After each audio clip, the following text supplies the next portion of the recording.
However, hello. Good morning. It is day 2. Right. Let me get some coffee.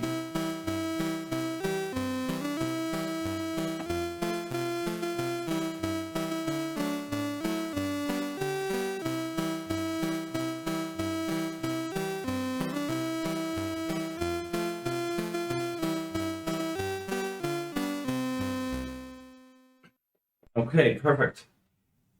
Perfect. Yeah, day 2. Let's see. So, how is this view? Okay, I think this is pretty good.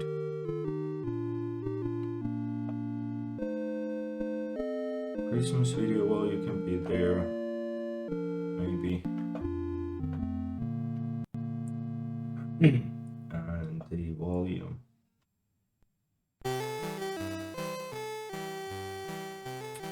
Make that a little bit lower, something like that, maybe. Oh, this cough is just killing me. I watched back the video from yesterday. I was thinking of editing it to like a small condensed video, but like I'm just coughing my lungs out. So I don't know what I'm gonna do with it, but in any case, second day of the Christmas calendar. So yesterday I used this Commodore 64 dataset to solve the puzzle, and wow, I'm a little bit positively surprised that I was able to do it. It did end up in a cassette tape that had quite a lot of files in it, but yeah, in the end it worked out. Although a little bit of a hit and miss. So I did 2 mistakes on the first day. The first one was the mistake that, or there's a bug in the compiler that doesn't return to BASIC properly. So then that caused it to clear the screen, and I had to add that manual halt in there. And then the second one was that I had this encoding difference between the two program inputs, and that got me the wrong result on the exam. It was super painful to switch between the editor and the actual like executing the program, and that's not all the reason of this dataset, but that's caused actually by basically by me, because my editor is too large that it cannot accommodate it cannot accommodate like executing the compiled program while the editor is also resident in memory. So I always have to switch between those two. So I have to unload the editor to run the program, and then after that I have to reload the editor again. And then back in the day, I think in the 80s, in the 90s, these programs would have likely, like the editors would have been smaller so that they could have kept both the program and the editor resident at the same time. So you wouldn't need to juggle loading the editor again and again. So if I want to have any hopes of actually getting productive with this thing, I need to have the same setup. So I need to have a way where I can run the program while the editor is resident. And I do have a solution for that. And the solution for that is something that I picked up from 8-Bit Show and Tell when I was watching one of their videos. But yeah, I cannot do it with the data set because of a technical reason. So for this, like starting from today on, what I'm gonna do is unhook the data set. This will go. I mean, it was pretty cool to use this one, but yeah, this one has to go. And it is say hello to, oh my god, say hello to a Commodore 15412 disk drive. So this is what I'm gonna be using. This will help me with the productivity challenge. So let's see how this works. What do I have here? There is a test disk. Okay. There's a user manual in German, Benutzerhandbuch. Okay.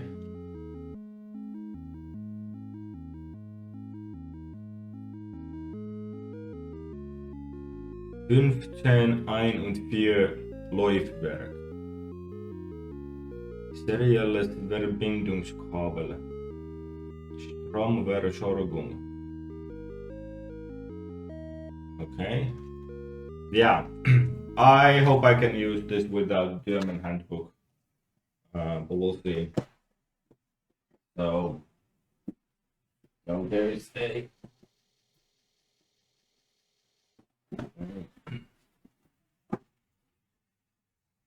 styrofoam, and yeah, then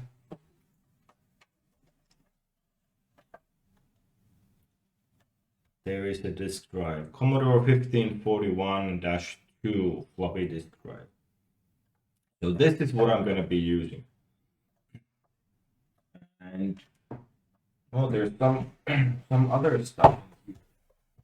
There is, oh, there's a receipt.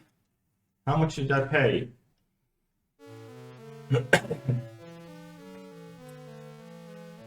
Massamarkt Kassel Elektroabteilung.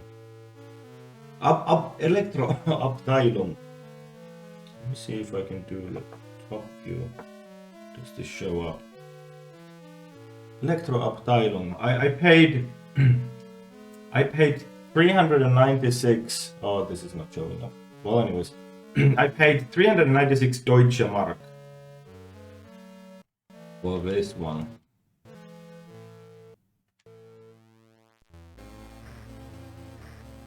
Yeah. Okay.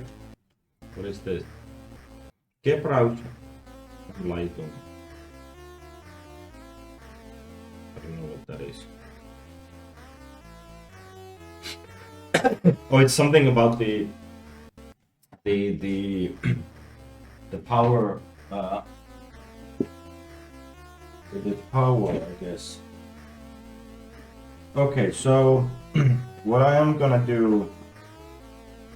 There's also some cables, but actually I'm not gonna use those. I have my own cables. This one is gonna go in here. This box to the side for now. Okay. Yeah, so now I have a floppy disk drive.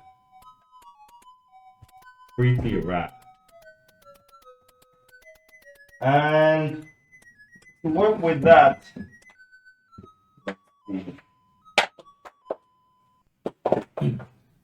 I need a serial cable, which is this one.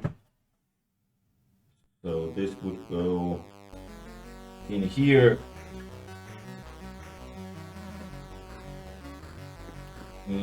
here, I think.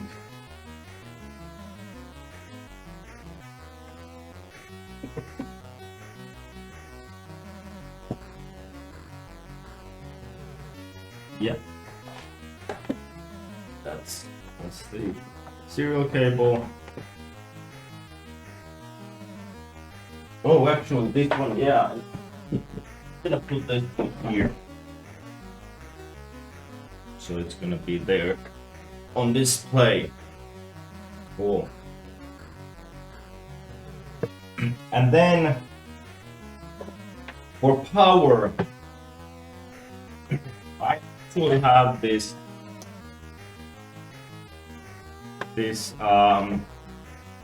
P-log replacement power unit. So I'm gonna use this one today. Now, I've had this for a while actually, but I didn't use this yesterday. And instead, I used this, like my original power supply and this voltage protector because this one actually, yeah, this one is not good for dataset. I don't know, there's some kind of flaw in this power supply that it doesn't work with dataset. So I had to, yeah, I couldn't use this one yesterday, but today I'm gonna switch this power supply away. You can go over here. And let me see.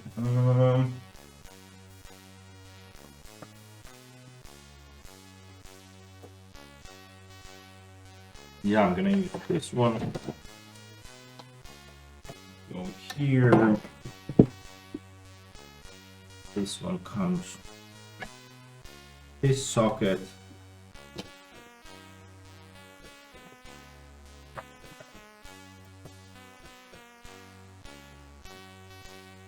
Okay, and then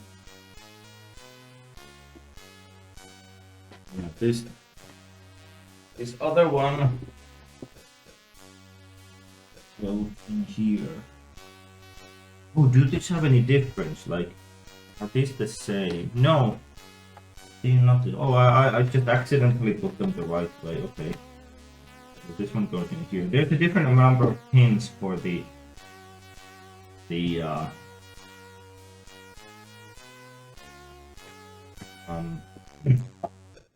disk drive and this one. Okay. Perfect. So now I have that hooked up. So then we need a disk. And I just happen to have a disk. So Kodak diskette. I haven't labeled this one, and this is a DSDD diskette. So I think this is like DSDD would be like, was it like 360 kilobytes on PC? I don't quite recall what the capacity is for the C64. But yeah, for the C64, these disk drives were one-sided, or like have one-sided read heads. So actually, if I wanted to use both sides of this disk, I think I should have to cut a notch here so that I could flip this around. But now I can only use one side. So it's for this side only. And it's cool. Let's see how that works. Perfect. Okay. And and then the last thing. So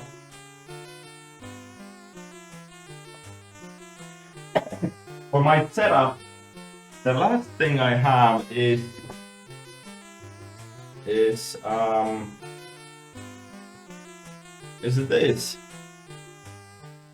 So this is a super complex multifunction cartridge which So one of the things that this has is a RAM expansion. So this can expand the C64 to more than 64 kilobytes of RAM. And that's the feature I'm using with the editor. So basically I get to solve my residency problem. Basically that means that I can switch between my program and the editor in an easier fashion when I have this. So that's what I'm gonna use. And there's an interesting, actually now. This cartridge is so tight in here that I need to get it out. Ouch. So these guys, so basically, let me unput this for a while. Basically, these guys who manufactured this one also manufactured this one. So there's this feature that this one actually clips. So this is the RRNet networking cartridge. So this actually clips in here. Like this.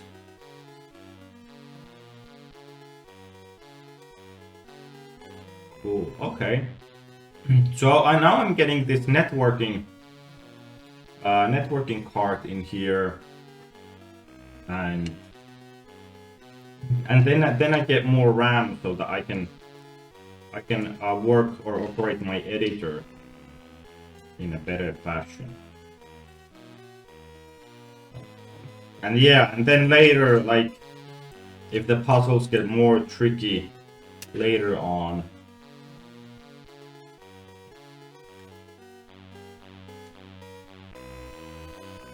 yeah, oh no, that's still,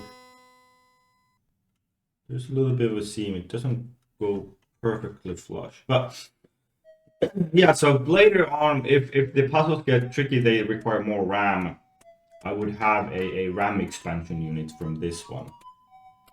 But for now, I'm not using the RAM expansion unit in the programs for the puzzles. I'm just using them for basically to hot swap between the editor and the program. And, okay, and then this one comes here, and this one goes in here. This. Cool. All right, so my setup for today is a C64, switch the dataset over to a disk drive, got a RRNet cartridge, and this yellow cartridge is called the Turbo Chameleon 2. So I got a RAM expansion unit from here, and then otherwise it's gonna be pretty much the same. Yeah, so still using the proxy server so that I can access the Advent of Code online website, and then I have the cross compiler. Cool. Okay. Okay. So let's turn this on, and let's see what happens. Oh, and this one needs to be turned on as well. All right, and here we see. You can now go somewhere in here, maybe. Oh, okay.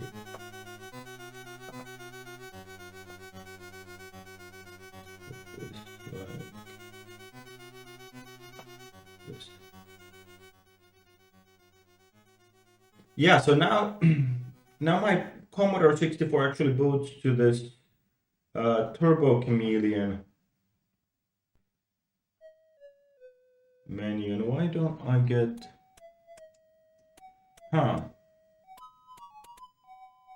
C64 is blank.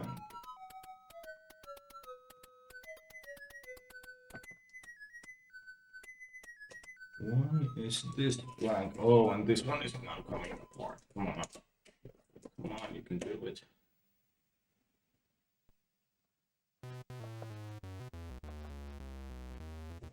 Okay, something is wrong here. What is wrong? What is wrong? Do I have the wrong input? No. Something is wrong with the video capture. Turn it off again and on again. Does that work? No.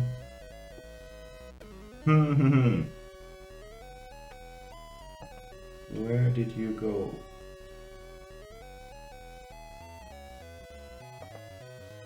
That one is set for HDMI. But why won't you capture?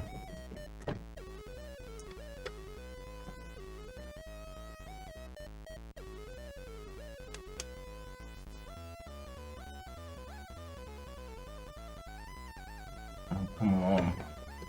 Why won't you capture? Oh, do I have... Where is the USB connection for this? It goes here. Yeah, that should be... that should be also good.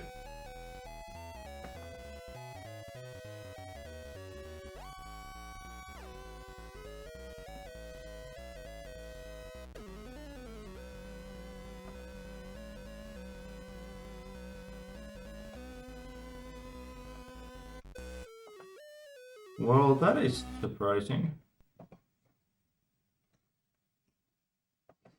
Because this is the exact same setup that I had for video capture yesterday. So what changed?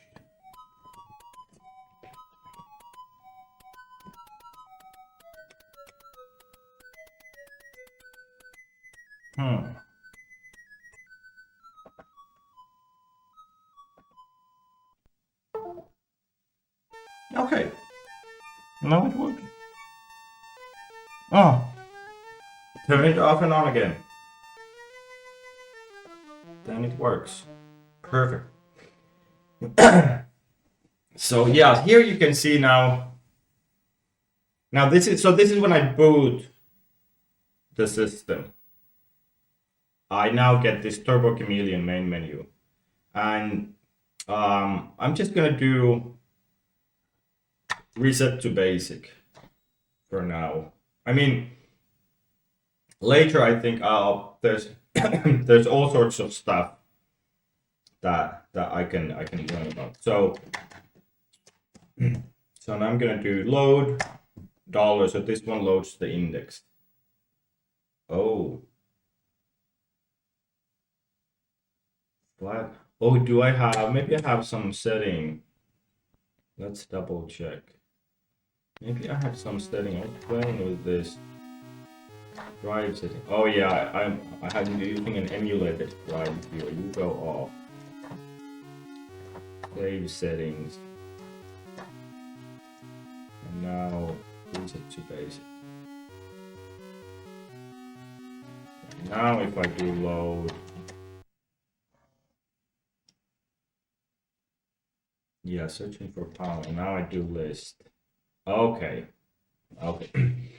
And yeah, I actually have a lot of files here. I have been practicing a little bit, but the interesting part here is AOC. So I can do load AOC, (1, 1). And I think I need to clear this maybe.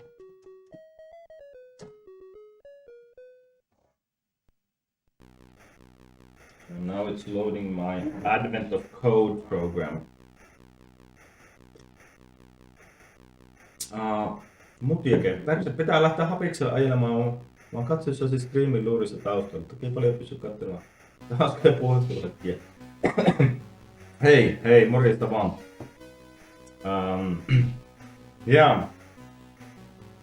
Yeah, hopefully.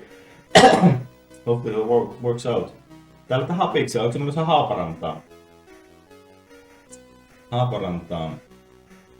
Ja ollaankohan me jopa tuttuja? Vähän kun se miettii. Alright, well anyways, so I got Advent of Code now. And Haapajärvelle. Okay. Maybe somebody. I knew somebody named Muki again. Okay. Run.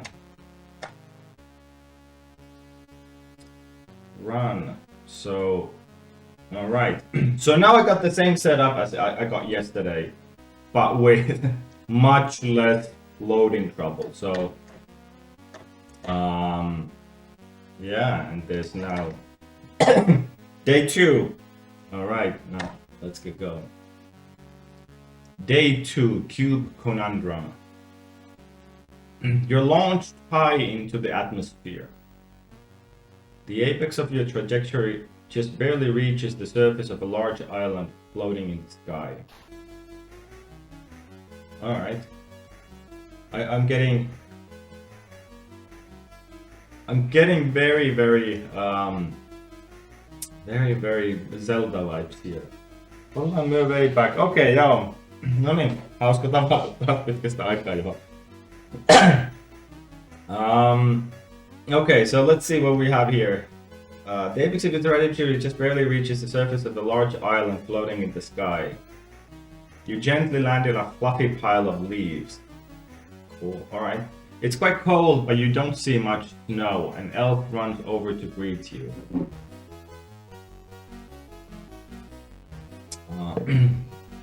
The elf explains that you've arrived at Snow Island and apologizes for this lack of snow. Did some Zelda have these islands that you went through? I'm pretty sure that it did. He'll be happy to explain the situation, but it's a bit of a walk, so you have some time, okay? They don't get many visitors up here. Would you like to play a game in the meantime? As you walk, the elf shows you a small bag and some cubes, which are either red, green, or blue. Each time you play this game, he will hide a secret number of cubes of each color in the bag. And your goal is to figure out information about the number of cubes.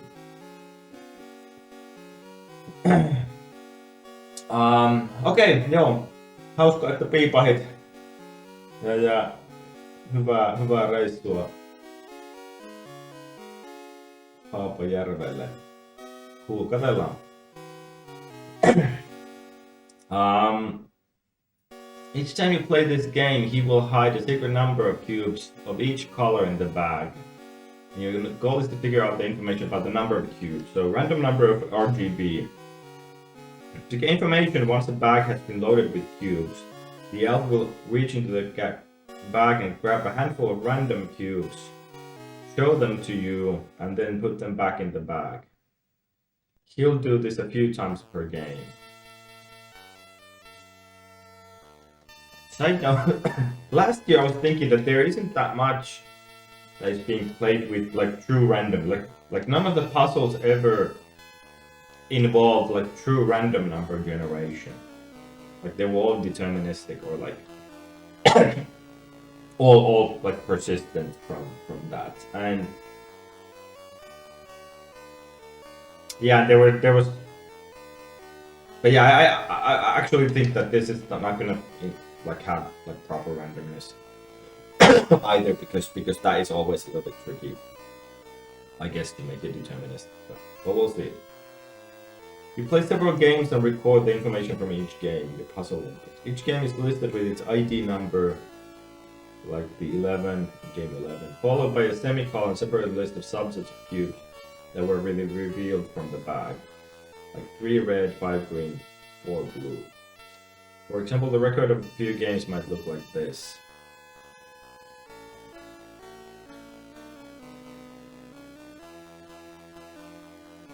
What? Game 1, 3 blue, 4 red. 1 red, 2 green, 6 blue, 2 green. Okay. Game 2, 1 blue, 2 green, 3 green, 4 blue, 1 red. So there's multiple. You play several games or record the information from each game. Each game is listed with its ID number. Followed by a semicolon. So is it like after every game?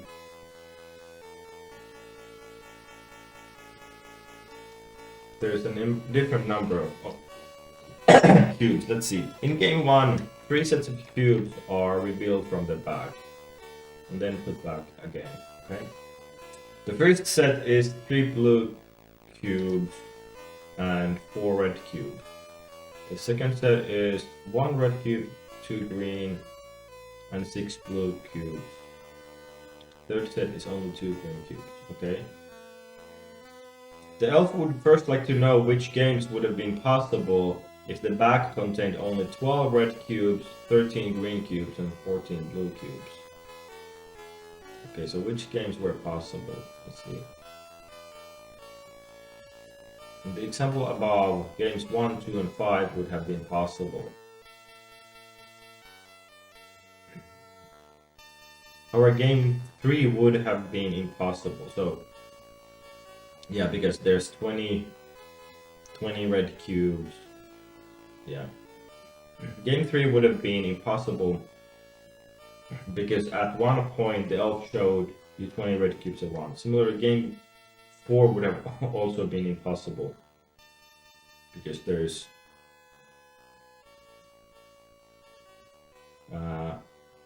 14 red and 15 blue.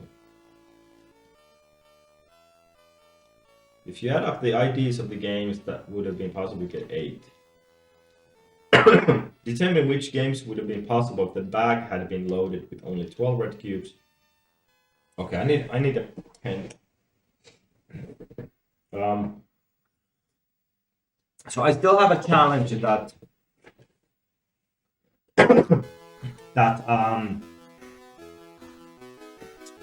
when I unload this AOC program, I'll have a tough time getting back to it, or I'll have to reboot to get back to it. So I'm gonna write it down. Oh, this camera died. Why do I have this shitty USB camera that dies? Okay, I'm gonna write it down. 12 red, 13 green, and 14 blue.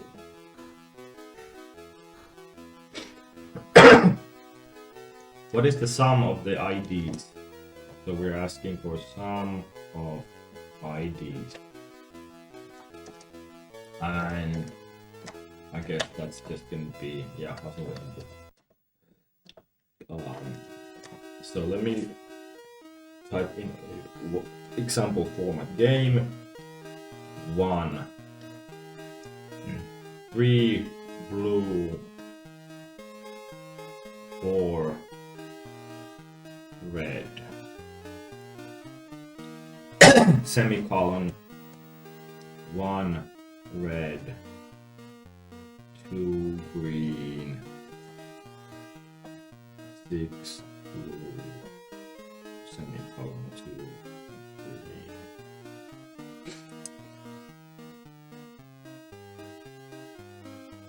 green. Okay.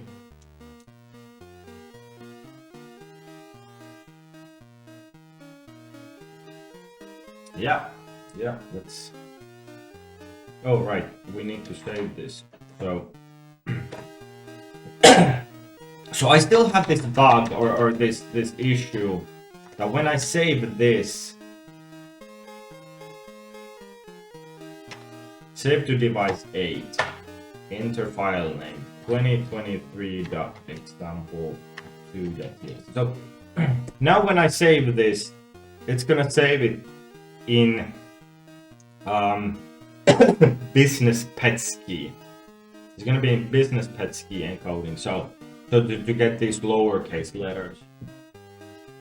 So 2023.example2.txt.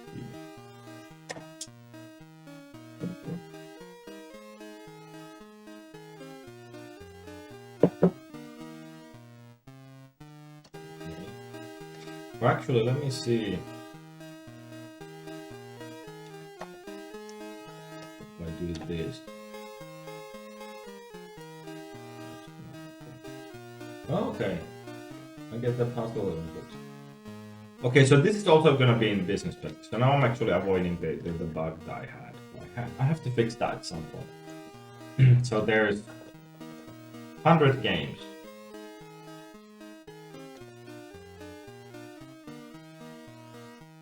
Okay. Save to device 8, 2023 dot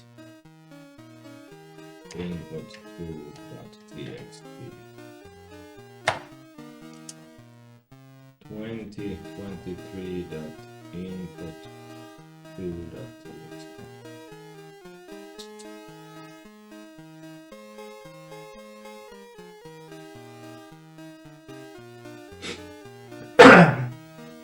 Yeah, this is much faster than waiting for the tapes. That's pretty cool.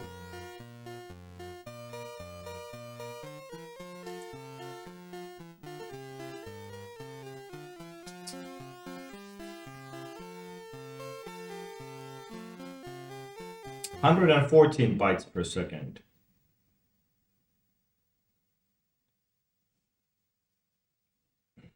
Yeah.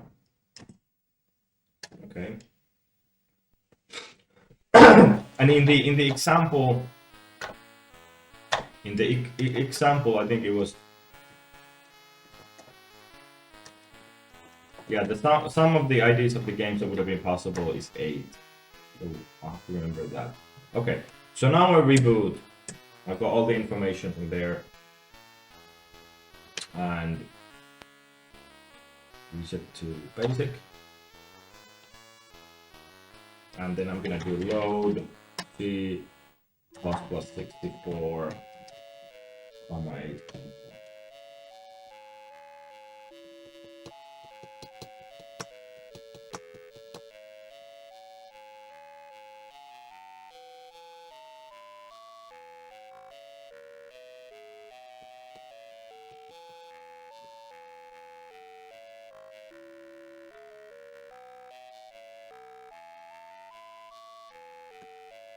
So that's gonna load for a while.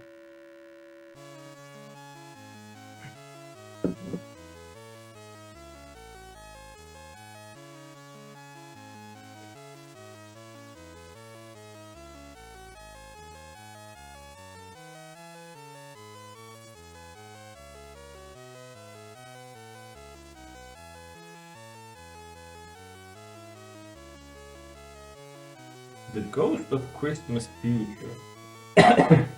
What is this stuff? Scrooge. Oh, this is the Ghostbusters. Yeah. Yeah, that was pretty funny. Right, run.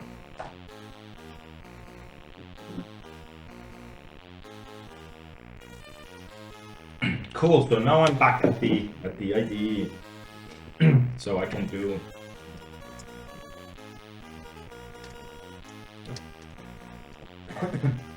Int main.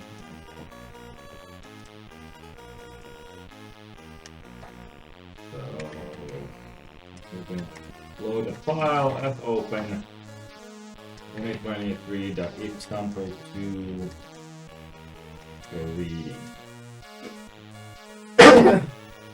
In my standard library, if I don't put in a number here, so yesterday I put in a number 1 to signify the data set.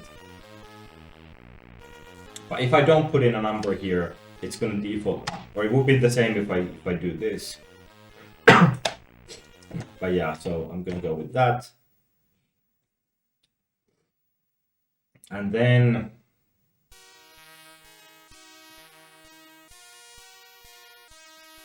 we need lines. Oh. car string. I do 80 bytes instead. Let's hope I can. Let's hope I can. Well, actually, let me just allocate it like I did yesterday.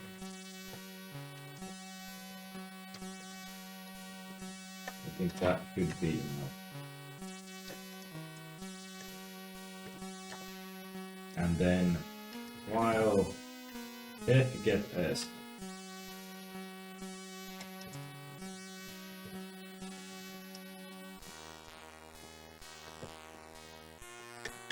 so again get line interesting.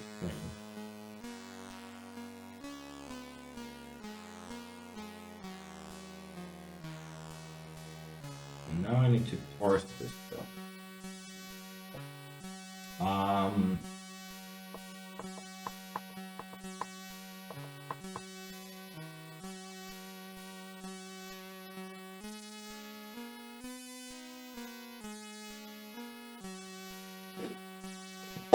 Okay, so I'm first gonna parse. Let's see. I'm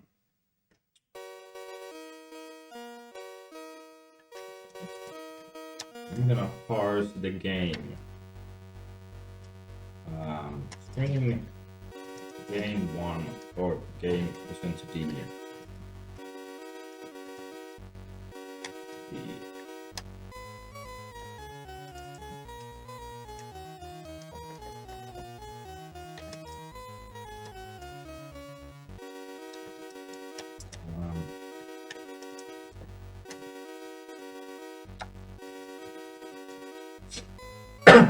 Oh, and we want to calculate this from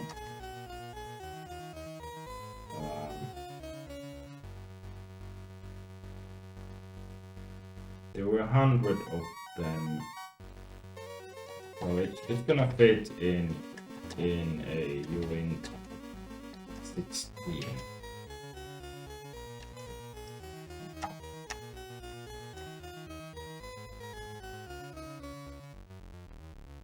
Oh, undeclared. Oh, now I have some bug here. Ooh, now I've got a bug in my synchronization code. Undeclared SSC on this line.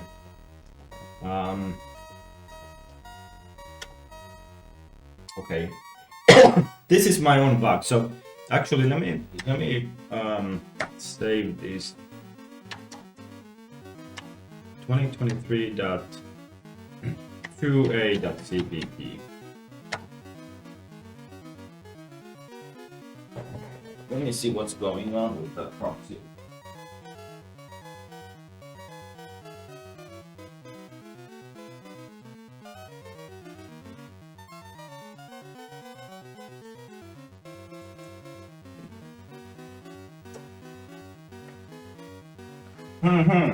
Okay. So what I'm then gonna do is I'm gonna close this file and then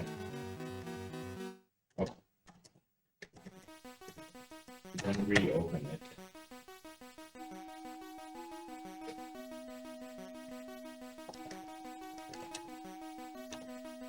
Oh,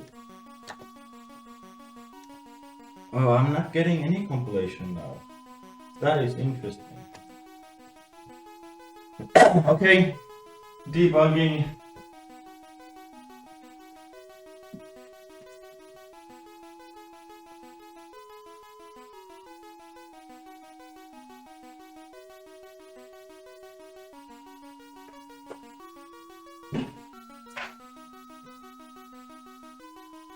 Yeah, for some reason,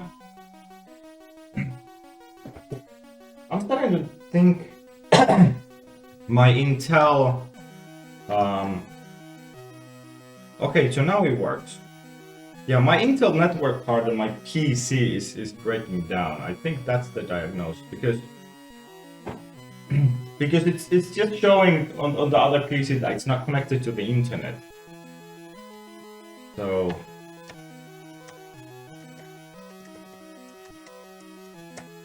that's a bit of an annoying.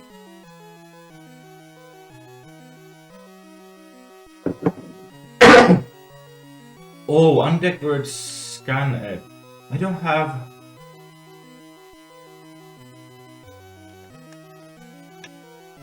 I don't have a scan app implemented. Crap. Wait.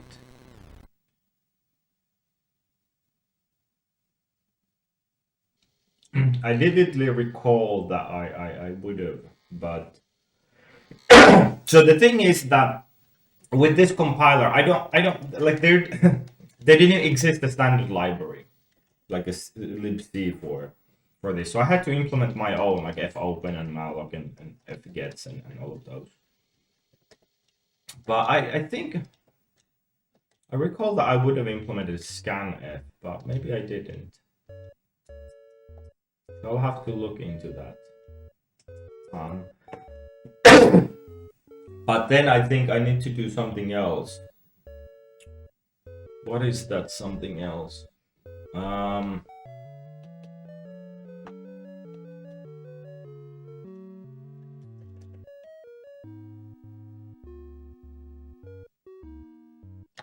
Okay, let me do char star skip. Yes.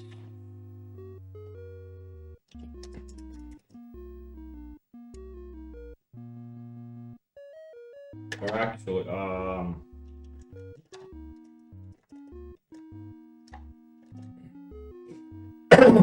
actually, let me go the other way. So,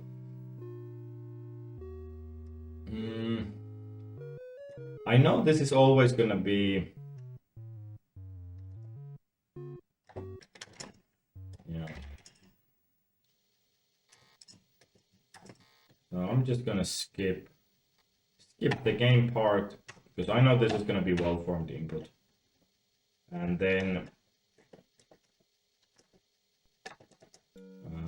ID is gonna be.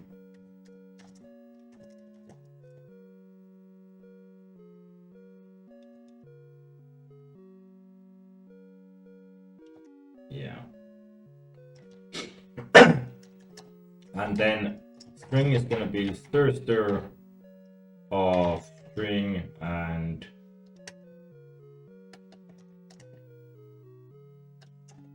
column.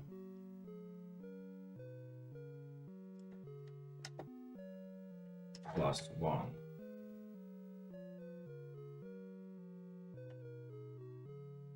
Oh, but I would have if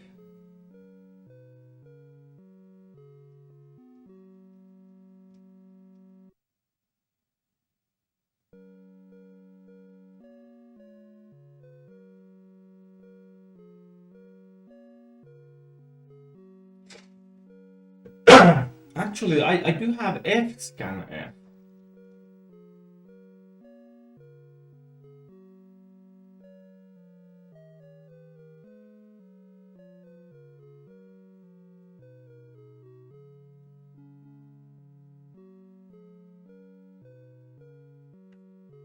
Could I parse it with that?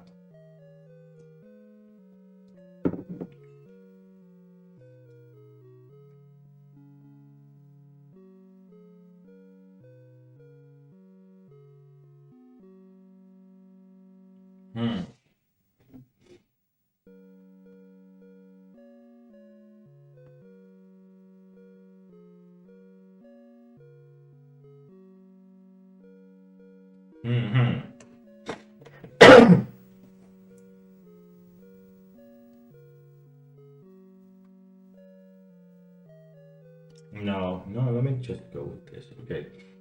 So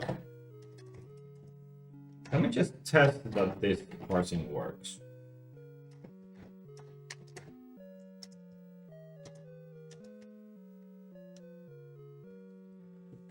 So here now I have this feature that if I press shift and run stop, it should run this program. Oh, and it's printing all zeros. Well, that's unexpected. And now if I press restore, so now basically the program is hung. So now if I press restore, it crashed. Crap. Okay, that wasn't quite what I expected. Interesting. Reset to basic.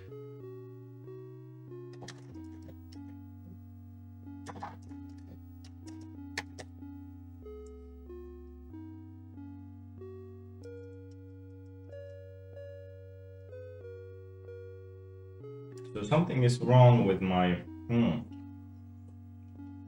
So what should have happened is the restore should have returned my the program back to my IDE, but it quite didn't. I'm not quite sure what's up with that.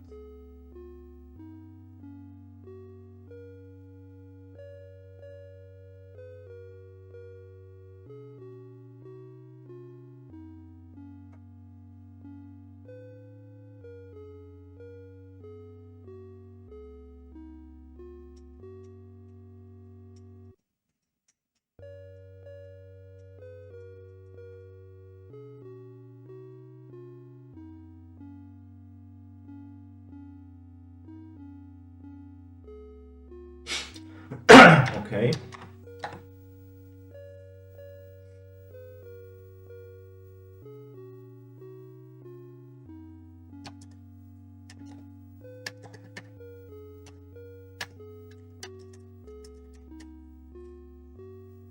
Well, I should have saved the file before.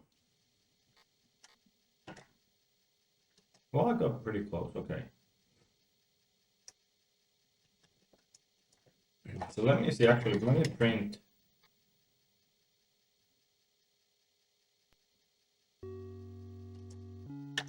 Why would that get into an infinite loop?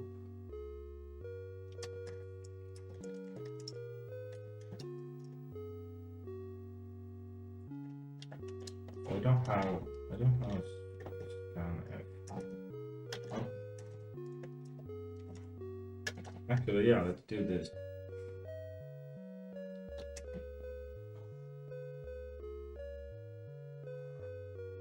So this should print just the first line of the example.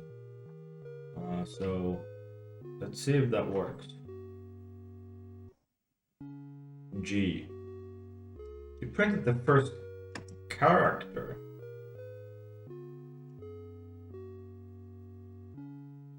Oh! Size of S. What am I doing? I'm not using a static. Okay.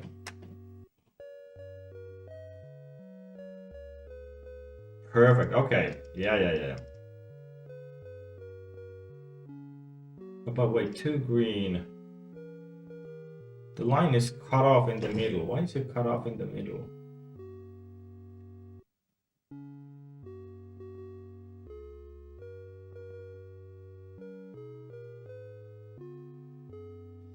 Oh, that's because I did a mistake in saving that input.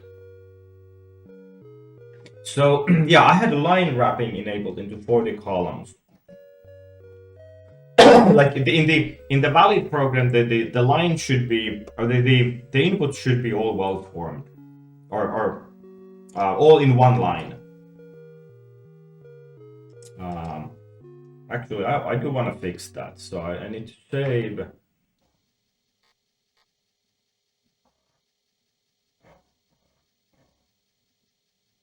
Okay, so that's now saved, and I'm gonna reboot and run the AOC program.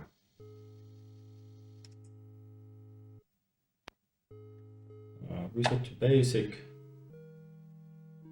Load AOC. Yeah, I need to fix that line formatting thing.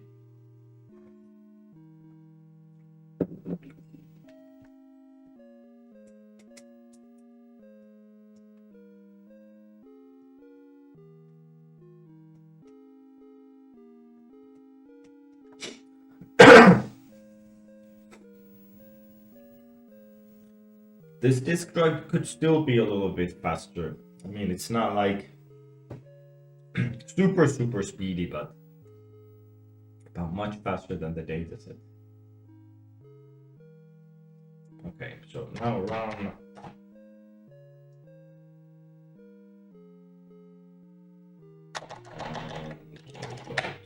The second day, and then yeah, so this was the issue. So I was saving this input, but there's a like this is just for visual formatting. I have a line break here, but I think I have a feature that if I do P, I'm getting like longer lines. So P is for printing purposes. So now all of these inputs are on one line like they're supposed to. So now I can save these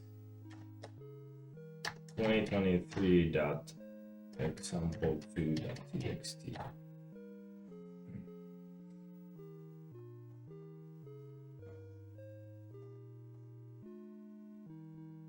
And I think when I was saving this actual puzzle input, I didn't have this issue.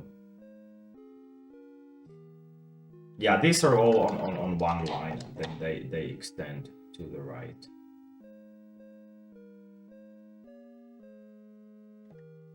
Yep.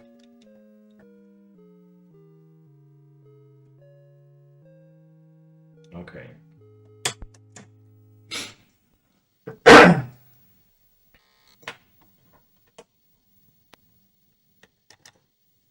Reset to basic. Load C++64.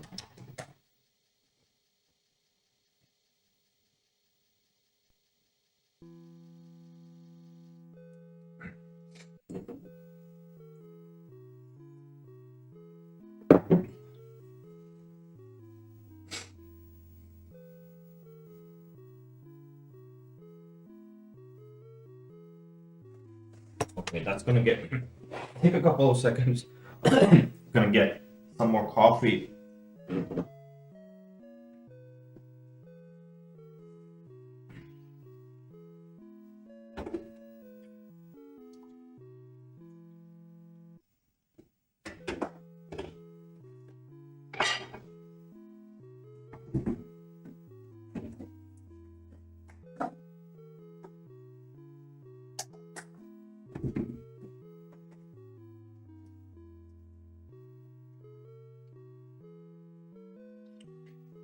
All right, that's good.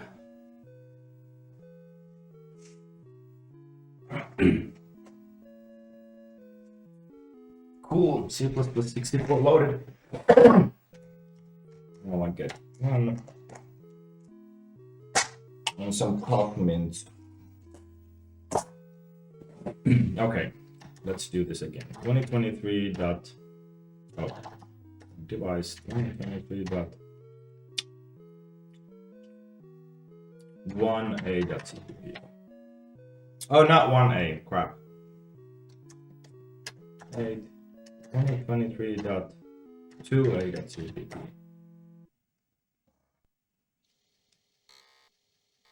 Perfect. Okay, so now if I run this,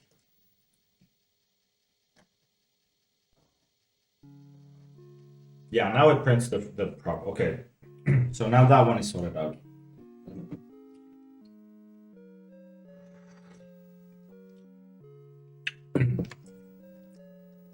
I need to really get a scanf implementation going, but for now, what I'm gonna do is actually I want to name this stir.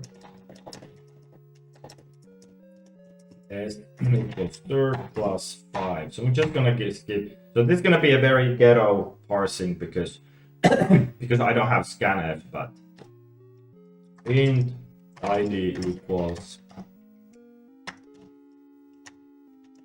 ASCII to integer, and then I'm gonna do printf.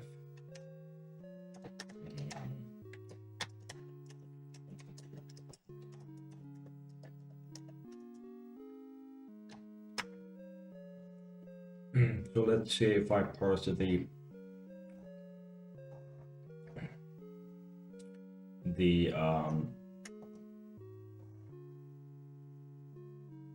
yep, I'm parsing the game IDs properly. Okay, and then string plus 5, and then I need to skip s equals toaster s colon plus 2.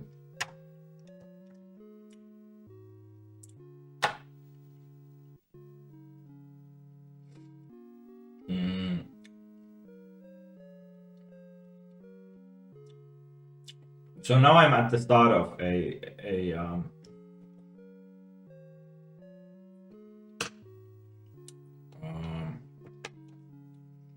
okay, so while as long as we're not at the end of the line, actually, yeah, while s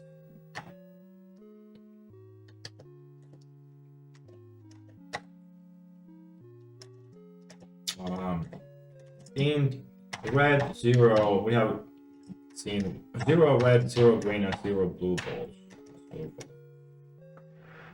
Or whether balls or cubes or whatever they were. I think they were cubes.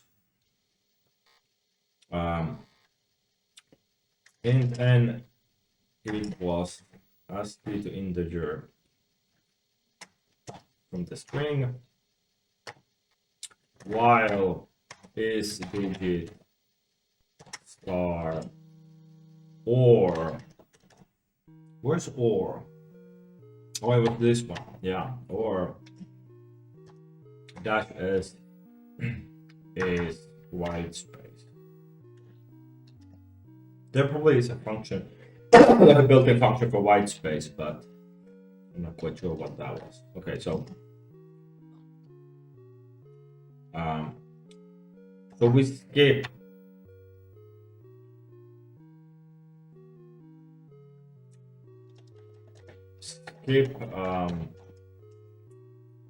the thing we parsed.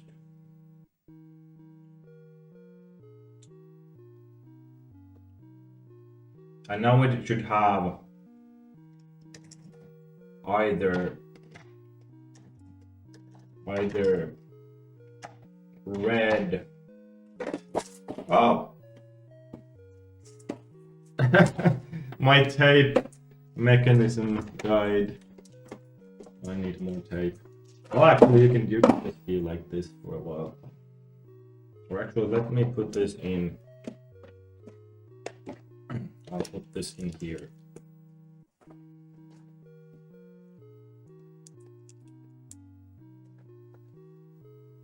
Now it's upside down. Whatever. Actually,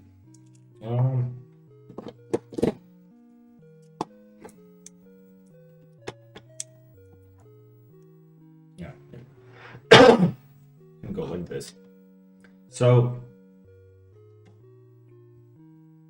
if we see R from red, and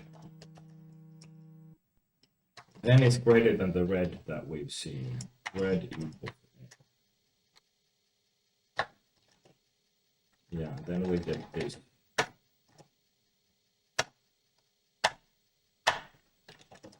Couple of time. Wait, what is this? Oh, while if S equals green or blue.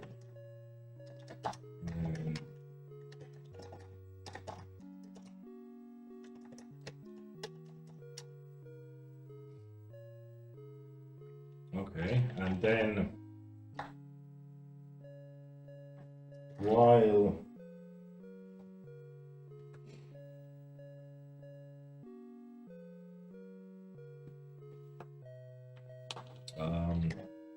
is alpha yes. So we skip over the the word of blue, red, or green.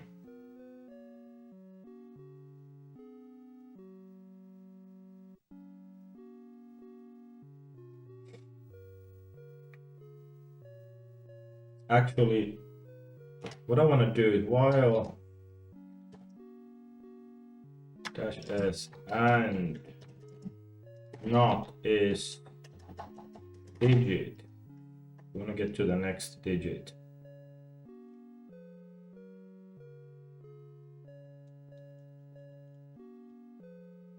Yeah. Print f red, green, blue.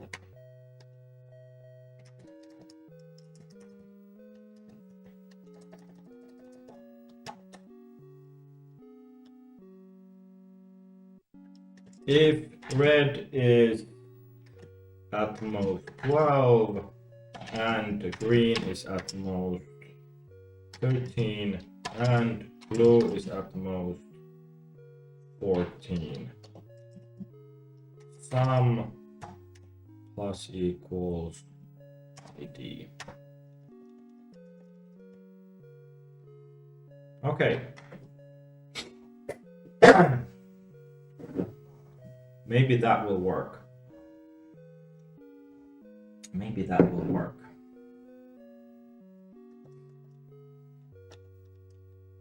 Let's try to run.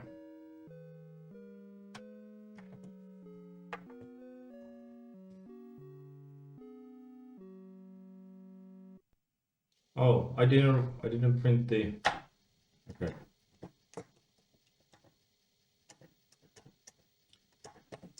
Print sum equals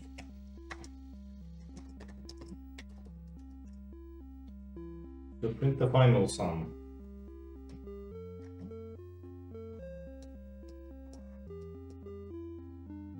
Sum equals 8. Yeah, that's the right answer for the example, at least.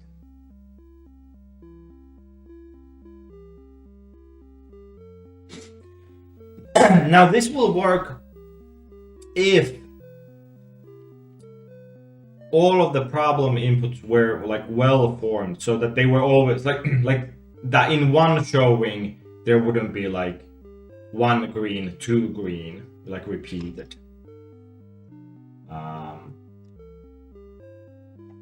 So okay, let me save this.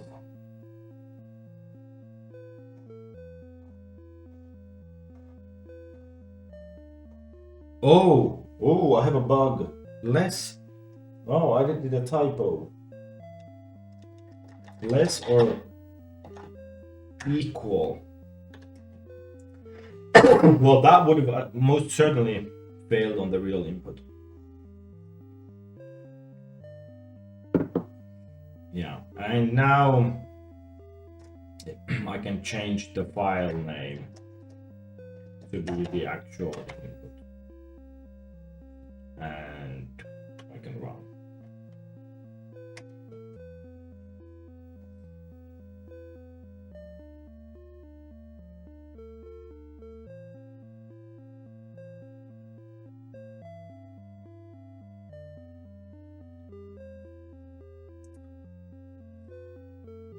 Game 30, so there were 100 games, so this is 40.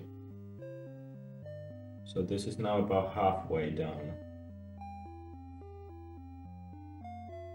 Won't take too long, even with all these debug prints that I put in place.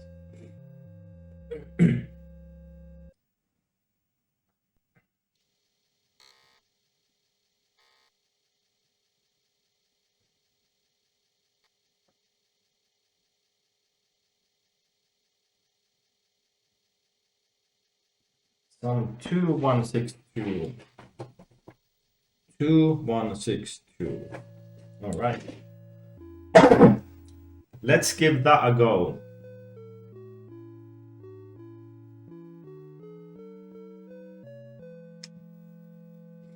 2162.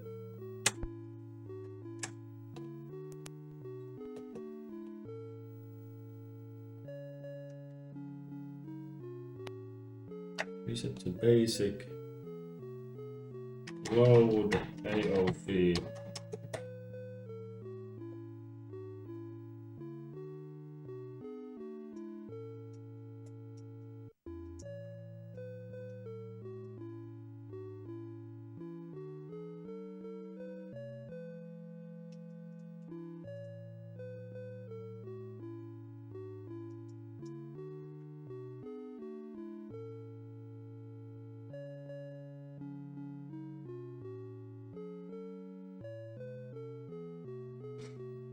By the way, an Easter egg.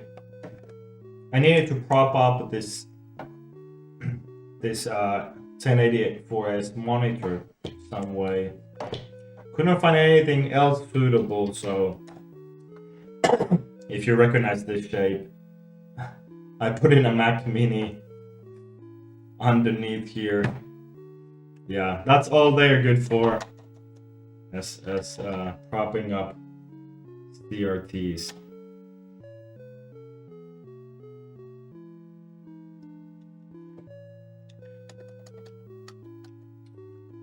Okay, so answer. Did I write down 2162? 2162. That is the right answer. Aha. Nice. You are one cold step closer to restoring snow operations.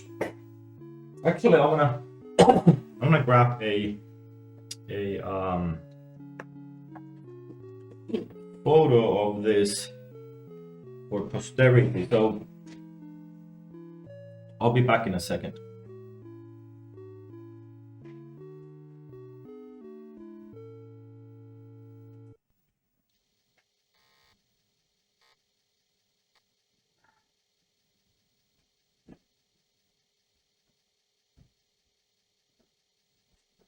Okay.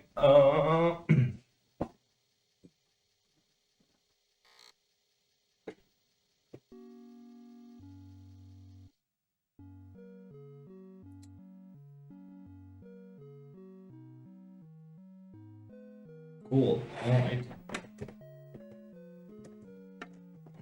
Oh my god, these cables, they're everywhere. Everywhere. Okay, so part 2. The elf says they've stopped producing snow because they aren't getting any water. Okay? Isn't sure why the water stopped. However, he can show you how to get to the water source. So check it out for yourself. It's just up ahead. As you continue your walk, the elf poses a second question. In each game you played, what is the fewest number of cubes of each color that could have been in the bag to make the game possible?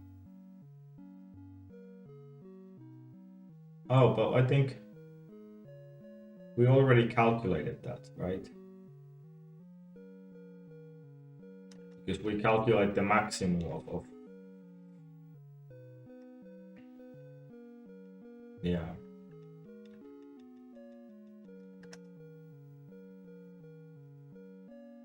That's kind of weird question to ask, because that's just basically the same thing. Fewest number of cubes of each color. So take the maximum of everything that we see. In game 1, the game could have been played with as few as 4 red, 2 green, and 6 blue cubes. Yeah. Okay. The power of a set of cubes is equal to the numbers of red, green, and blue cubes multiplied. Okay, so we multiply those together. 2286.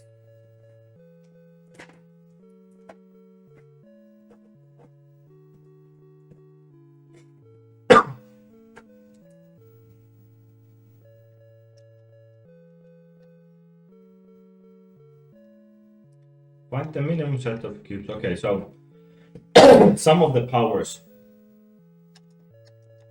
And then the answer. Cool.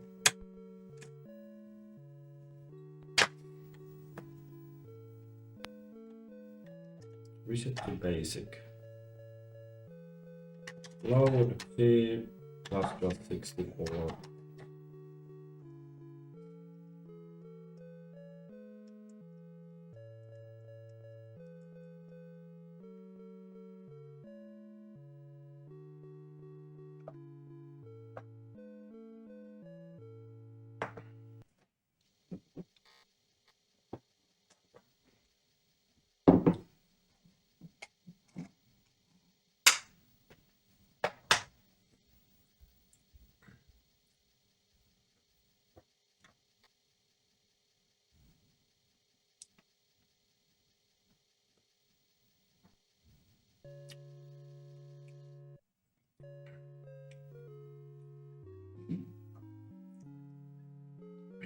I wonder how long this actually takes to load, like a couple of minutes maybe.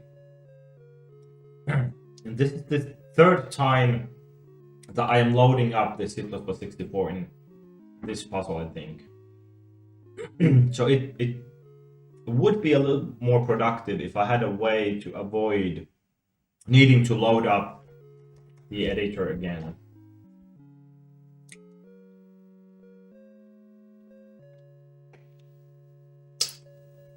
Okay. So load from device 8, 2023.2a.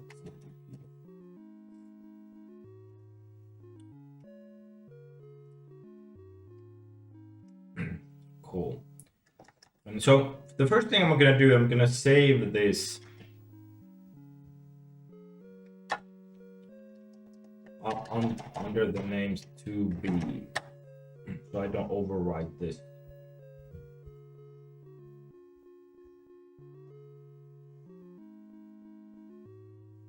Perfect. Okay.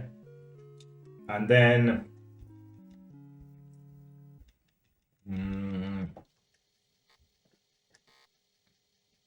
so I was asking, what was the minimum power? So it will be sum plus equals r times green times b. Let's see how that works. So this is supposed to be 2,286. Cool. All right. So now let's take this to the the input.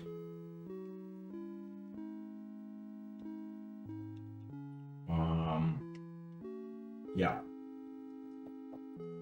Let me skip this intermediate printing, so this will speed up a little bit.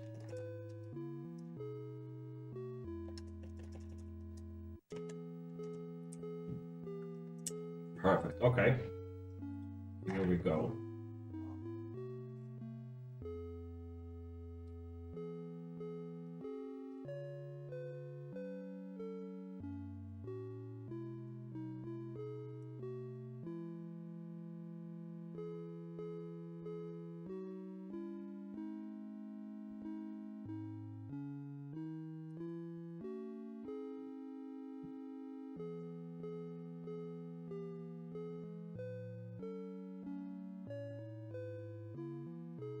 Nine one two two. 9122. Awesome. Okay, let's see if that's save this file first.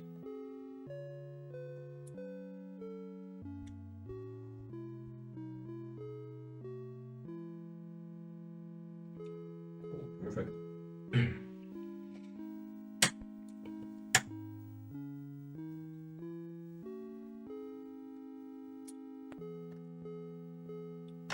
Reset to basic and then load AOC.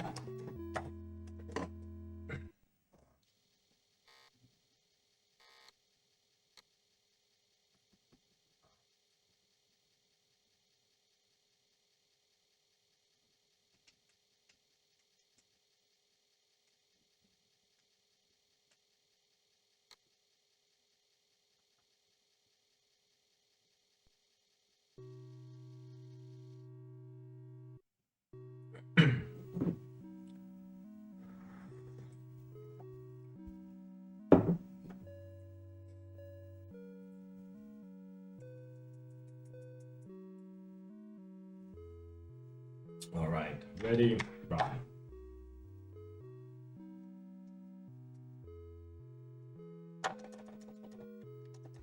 We have 1 star in here. Do we get 2 stars? Answer 9122. Not the right answer. Whoa. Too low. Oh, that's that's interesting. Oh, did I wrap around? Okay. Maybe the product wraps around a 16-bit integer because they might get a little bit bigger.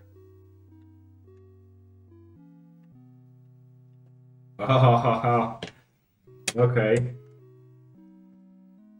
Let's give that a look. Load C++ 64.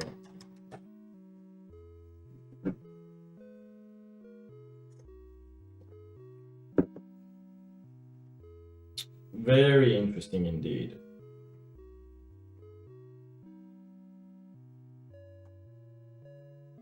So what would the sizes be? So there would be maybe like, let's say on average it would be like, there would be 10 of each.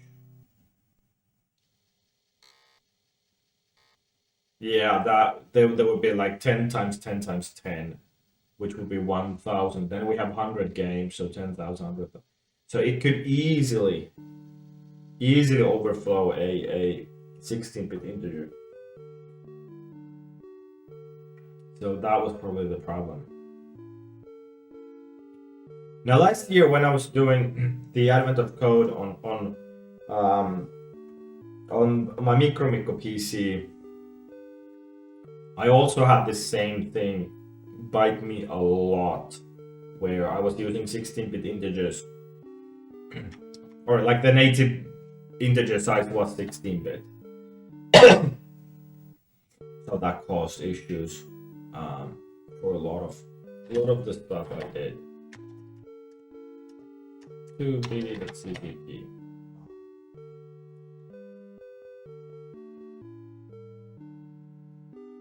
And so this may need to be, let's do uint32 here, and uint16 underscore t.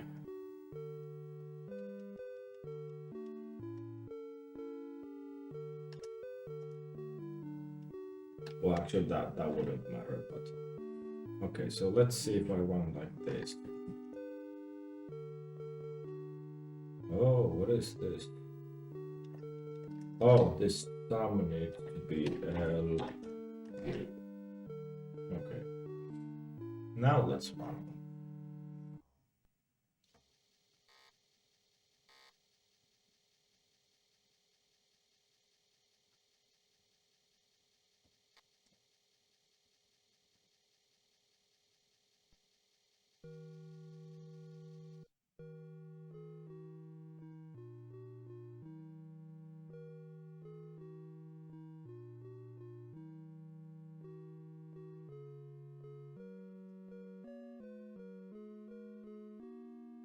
Oh yeah, yeah. It did overflow a 16-bit uint16, so 74658. Let's go with that. 74658.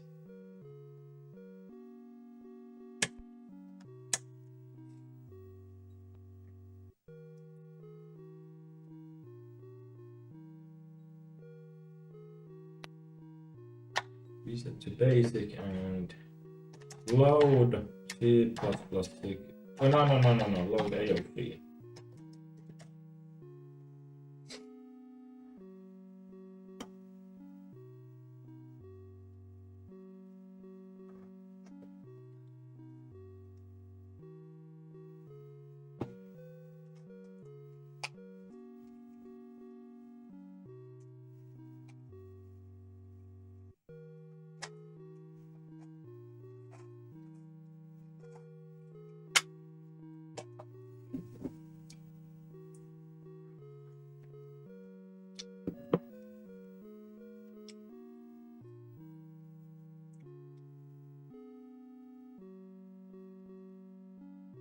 Okay, run 74658.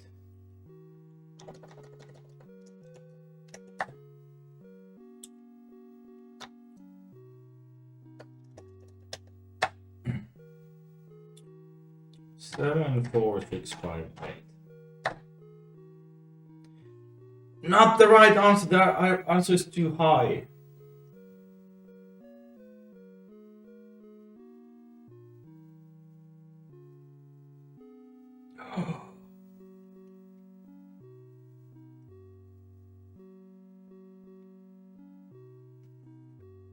Oh. Wow. Okay. Am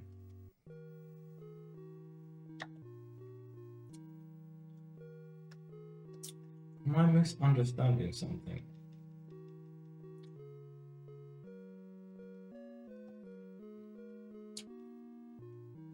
The game could have been played with as few as 4 red, 2 green, and 6 blue cubes.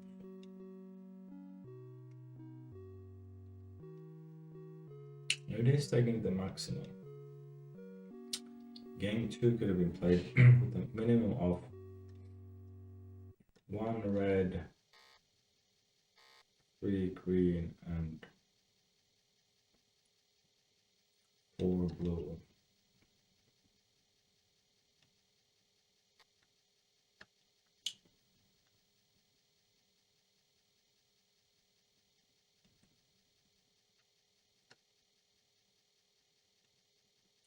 "20 red, 13 green, and 6 blue." No, yeah, we do not multiply just the maximum.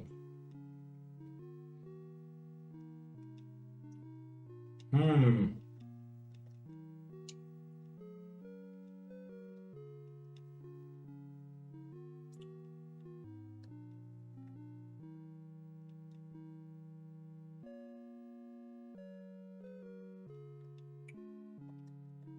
Hmm.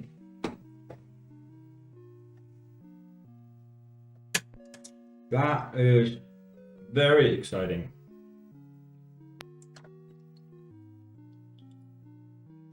Gold, 3, 64.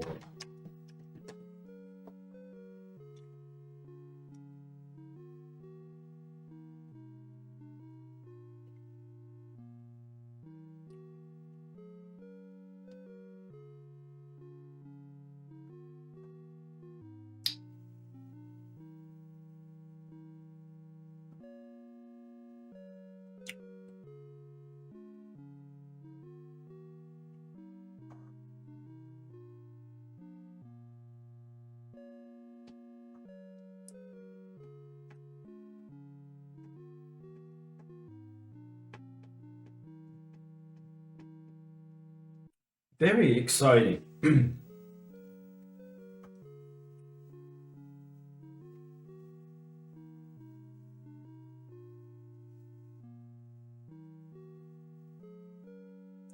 Too high. How can I get too high result?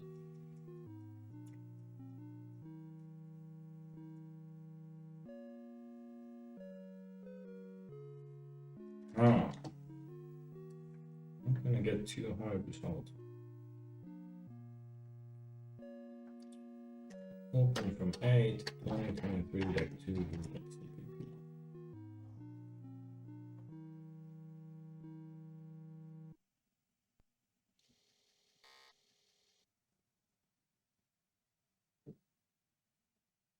Oh, I didn't save that after I ran.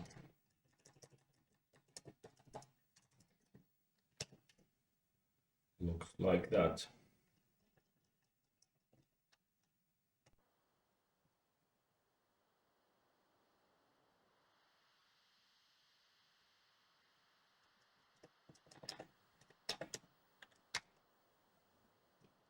let's say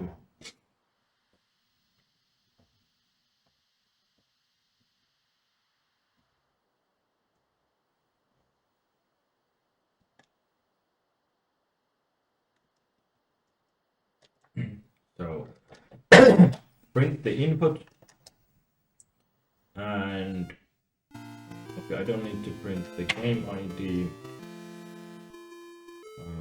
Then I want to print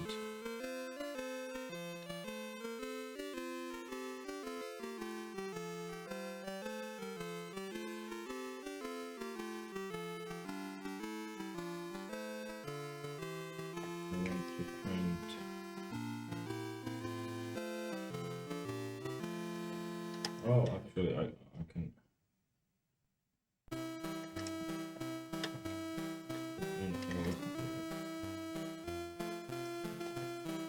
Um,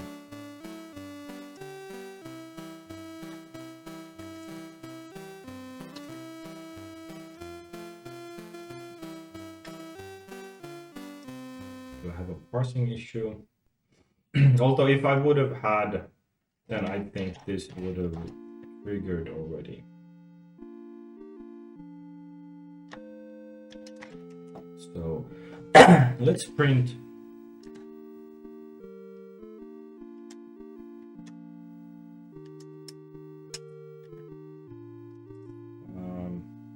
N and the color.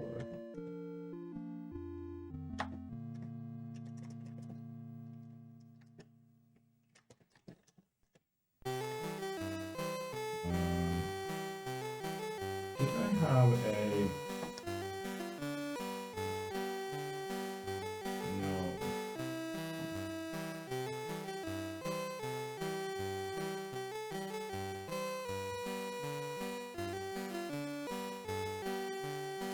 Did I have a get key function? Oh, now I see. Yeah, there's some networking part. Now this thing got stuck. Let me see what happens there.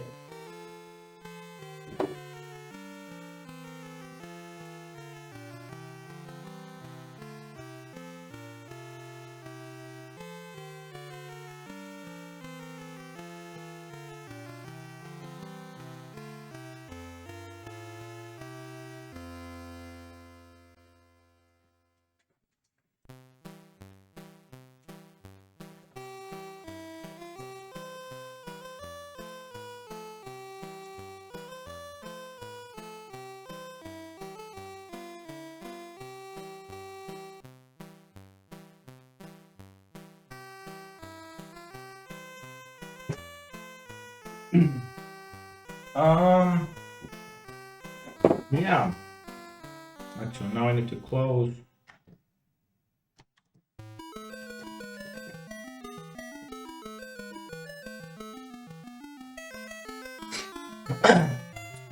Hey, so you're coding on an actual C64 and C. Pretty dope. Oh, thank you. What editor do you use and what compiler? So, so this editor, I developed this editor myself. So yeah, that was a project that I started on like about a year ago on the PC, and then I ported this over to Commodore 64.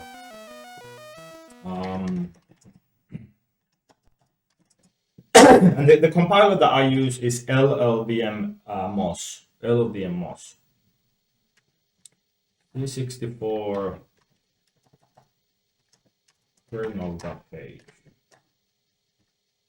I need. Oh, but I'm still getting an issue with my sync. What is going on?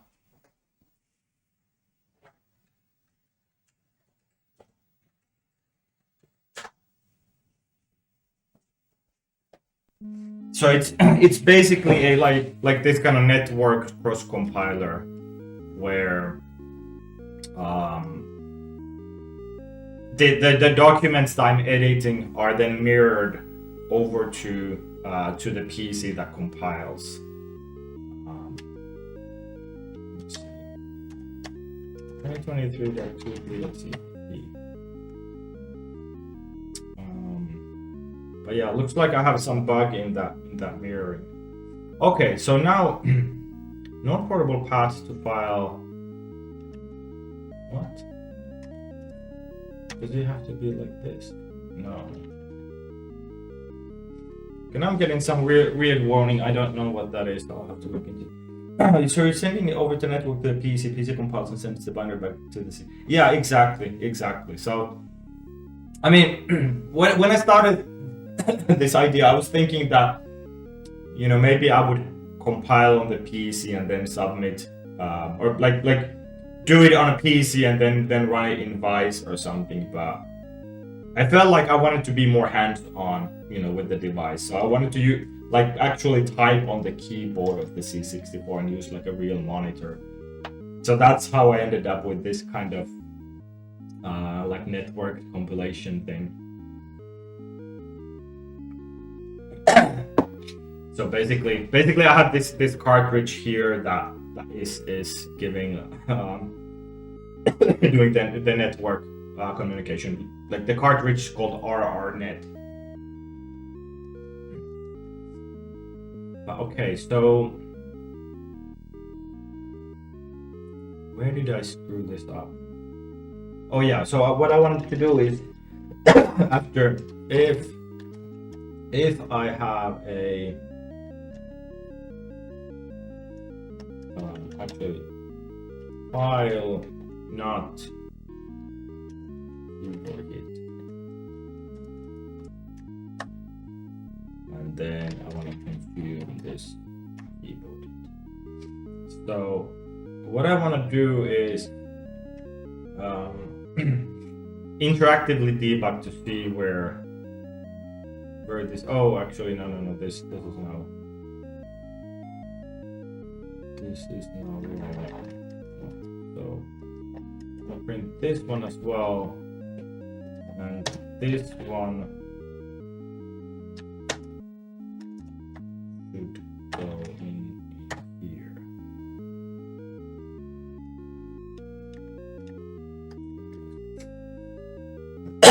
I remember an interview with Ron Gilbert. He said that is what they did at Lucasfilm Games. They had C64s connected to power item magic computers for compilation. Yeah, I think the main issue that comes, like, once your project gets big enough, you can't have your editor resident at the same time with the project that you're building. So that becomes a trouble. Did you recap your 64 had an Amiga 4000? Because he was curious, but he was already dead from leaking caps.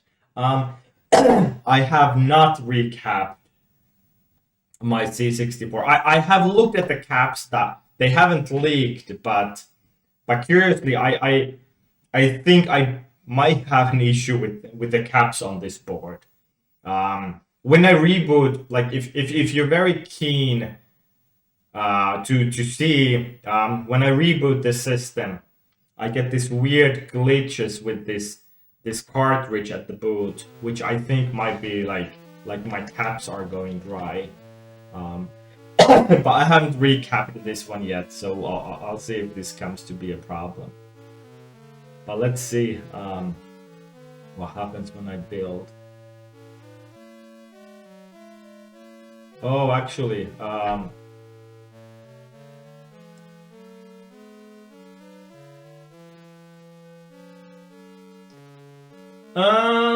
I was supposed to get a keyboard pause, but I am not getting a keyboard pause now. But I'm getting all this odd print. Why is this printing all odd?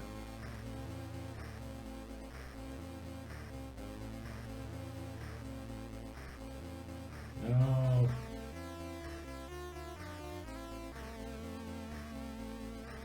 Okay, I'll just wait for this to go to the end so I can watch the prints from the very last thing.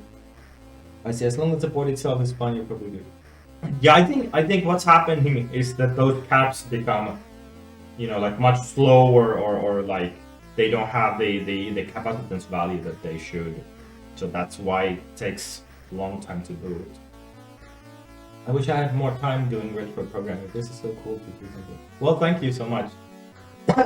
Yeah, it's I don't know what kind of perversion it is to try to gravitate over to this kind of stuff, but it's kind of fun. Okay, so let's see. Game 100, 9 green, 7 blue, 1 green, 3 red, 4 blue. 9 green, 7. So, okay, so here I am getting 9 green, 7 blue. So that's part correct. 9 green, 7 blue. Then I get odd green.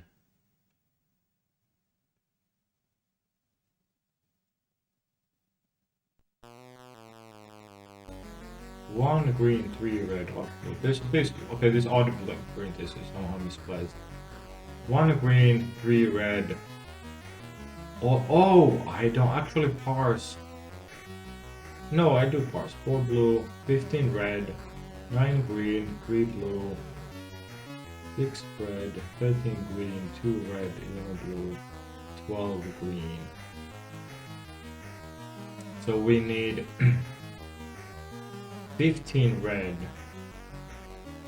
13 green, 11 blue.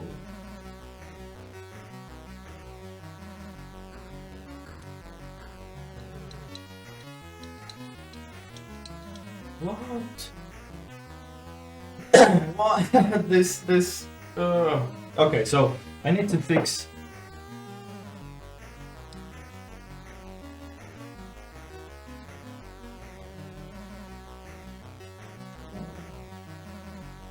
Well, I think this is gonna be getting but hard.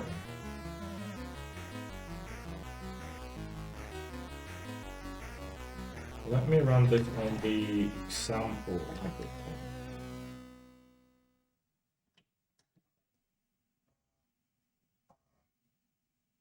Oh, my sprites. I don't clear my sprites.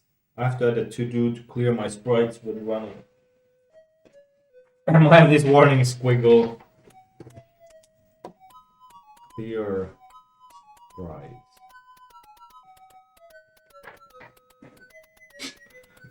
Game 1, 3 blue, 4 red. Odd red. So, okay, so.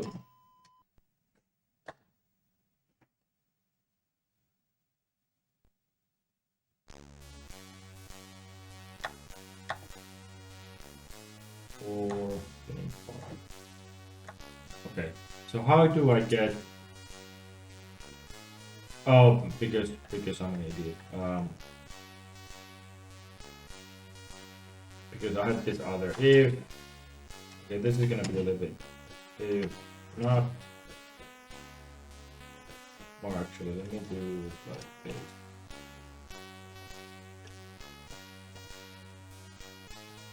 If n is greater than r. Yeah, I need to put the statement if n is greater than 3.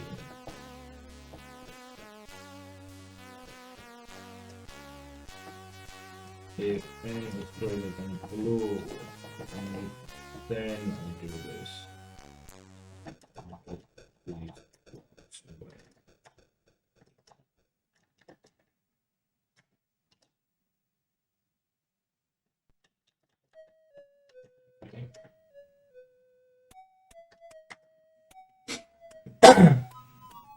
The top left window is the output of your program. Sorry, how do you mean? You mean that the Christmas? No, the top left window. That's. I'm just putting in some music there from some Christmas carols implemented in C64 to make the stream maybe a little bit more enjoyable to observe.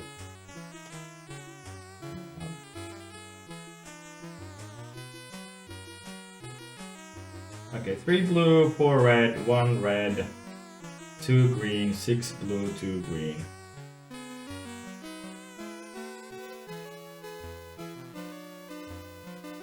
Yeah, that's absolutely right.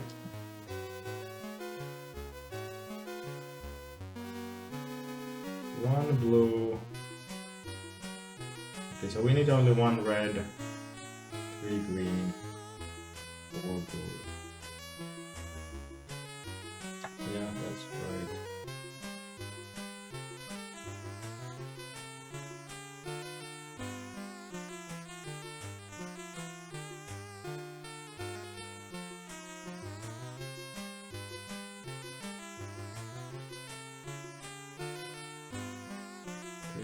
Green, 20 red.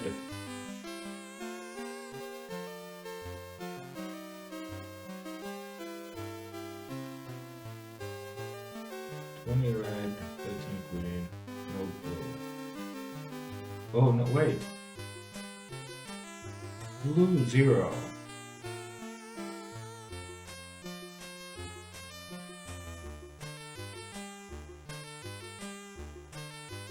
Oh wait, no, that's not right.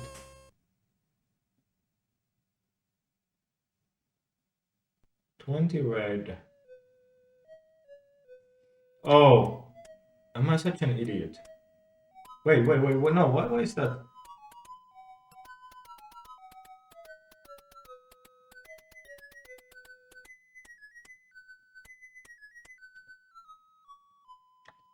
That one's printing 0 blue.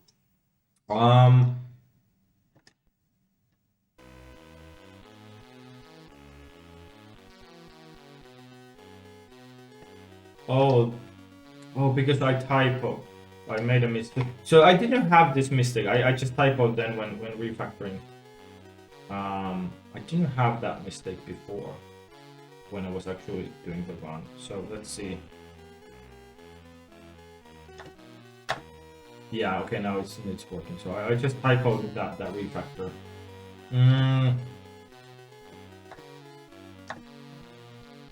And I'm getting 2286, so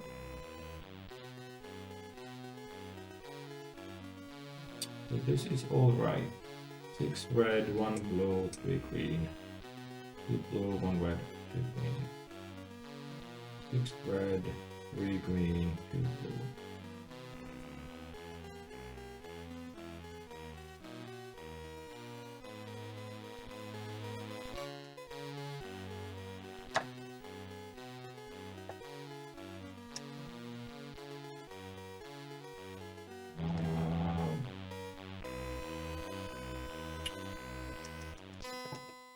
Can I be overflowing this? No, but then if that was happening, then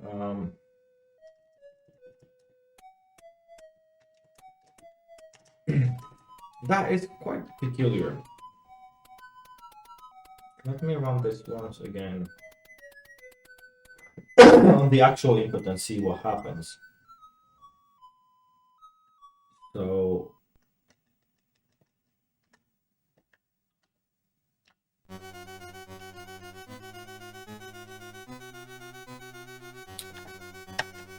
input 2.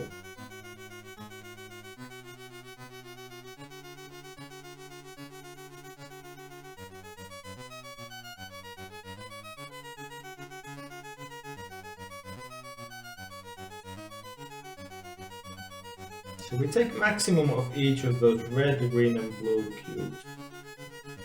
Have a meeting now. Good luck with the project. Oh, well, good luck with the meeting. I'll see you around.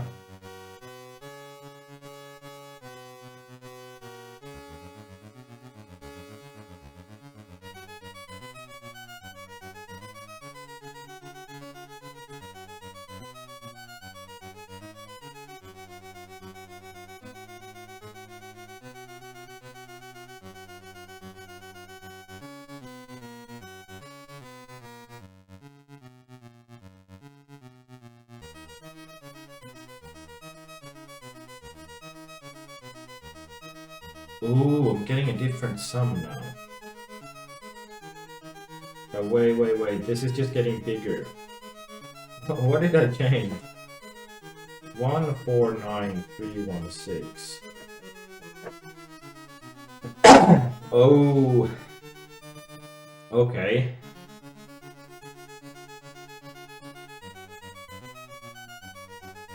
So let's debug this couple of ones here. 9 green, 7 blue, 1 green, 3 red, 4 blue, 15 red. 9 green, 3 blue, 6 red, 13 green, 2 red, 11 blue, 12 green. So that one is right. This game 100 could have been played with 15 red, 13 green, 11 blue.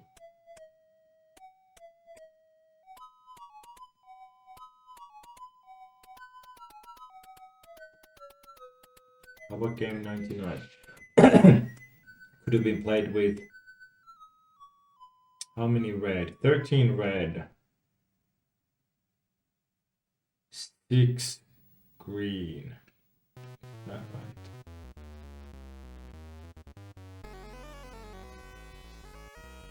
Six green, yeah. And 13 blue. Yeah. That's also right. 149,316. How did I get that big of a result now?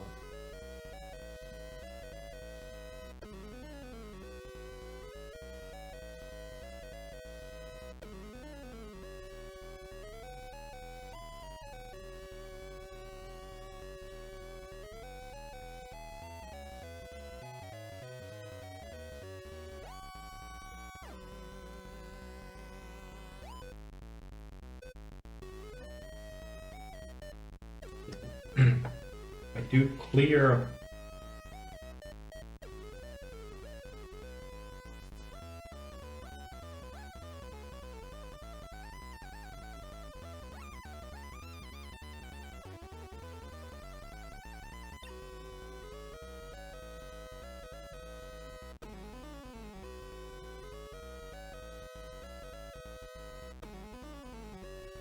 Oh, that is so puzzling. That is so puzzling.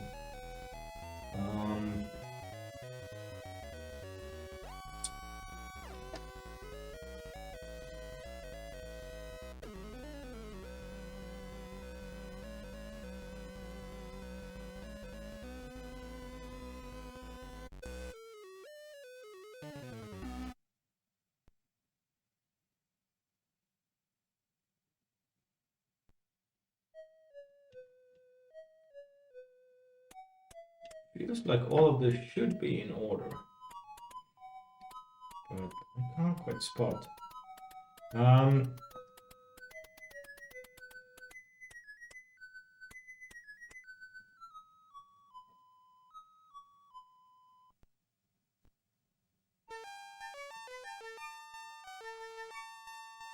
know, my result now, 149,316 is double. It's exactly double than the number I got before, 74,658. 148, yeah. So for some reason I'm getting a double the result now.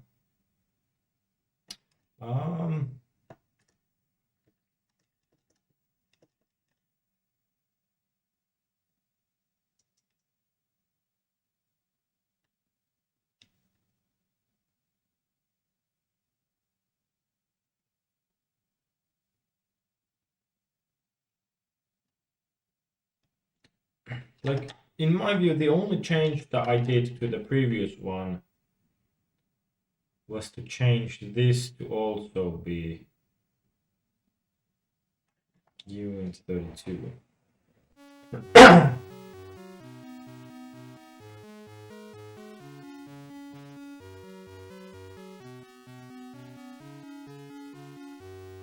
Which is kind of interesting.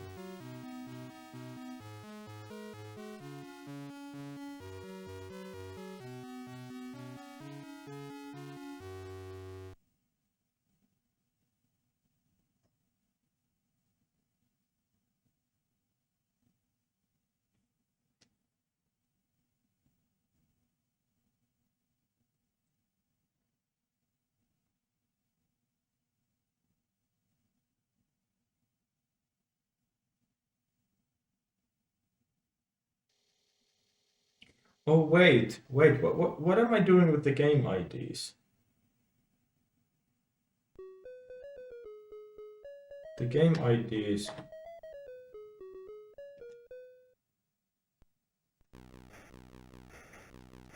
ID is here. Like these are not used anymore. Right? Yeah, I'm not using those anymore. Okay, so so I need to do a little bit more debugging of this.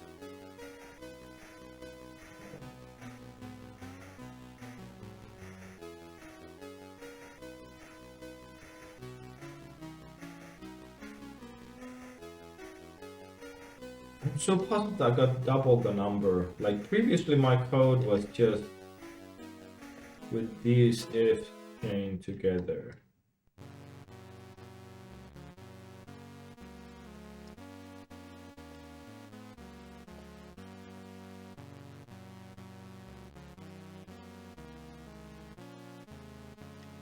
Okay, let's add an insert if digit.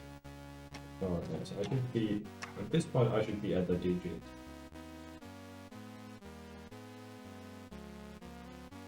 Let's run once with that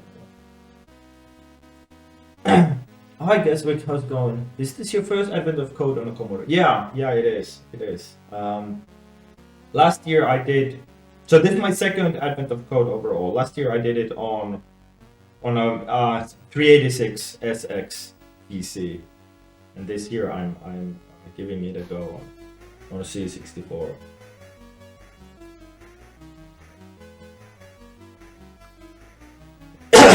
Okay, so it seems like that assert is holding.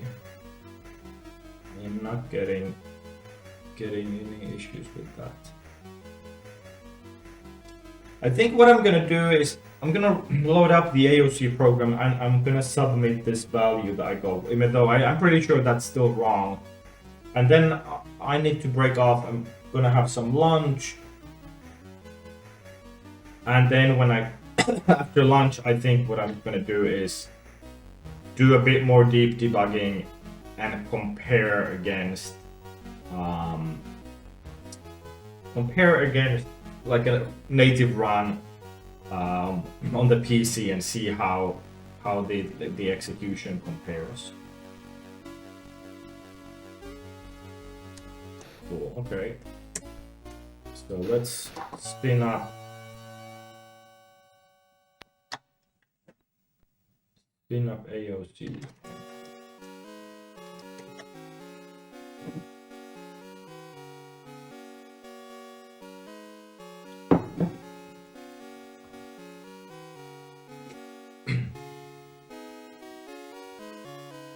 Yeah, the fact that I basically doubled my output by doing those non-functional looking changes, that gets me to think that I have a problem in some of my standard libraries, like the ASCII to integer conversion or something else would be off because I can't quite figure out why just changing the structure would all of a sudden change that result.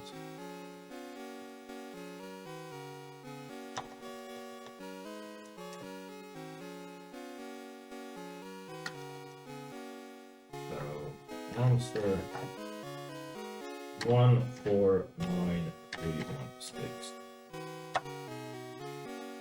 Yeah, it's too. Yeah, because the other one was too high as well.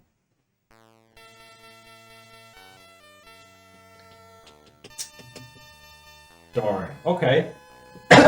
Okay, so it looks like I wasn't able to get this solved in whatever I have. I've been live now for 2 hours, so I think I have a chance to get this solved just yet. But yeah, I'm gonna have lunch, and then I'm gonna do some digging into the generate program on the PC and see if there's something that I can spot or. Yeah, just to figure out if I did the algorithm wrong, if I had some like logical mistake that I did, or to double check and compare if it might be some of my code compilation that is going wrong. Cool. But anyways, that was it for today. Yeah, I hope you have a nice weekend if you've been out there watching. Take care. Bye.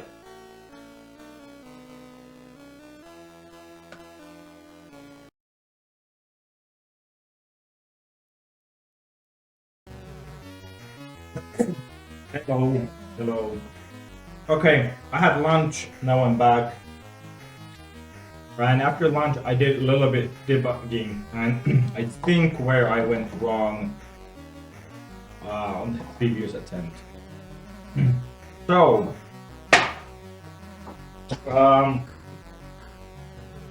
what I'm going to do is try to fix the issue. So the root issue was in the advent of code program that I was using. And there what happened is that my advent of code downloader would it would add an extra new line at the very end of the file.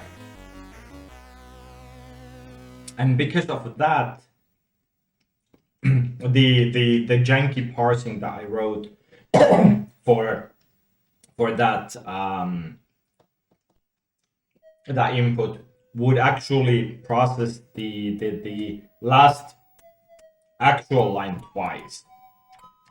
So I prepared a fixed version, and now I'm trying to let me update the advent of code program, and then I'm gonna download the puzzle input again and try to see if I can fix this up. So hold on. So I'm using this receive network program to download a file from my PC over to the C64. So give me a moment.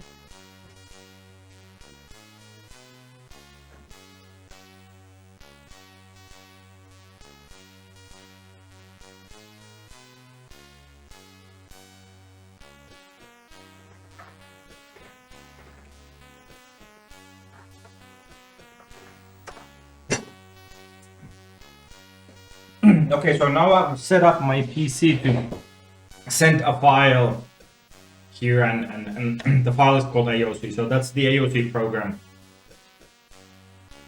that I had before. So now it's basically downloading that and saving that to this.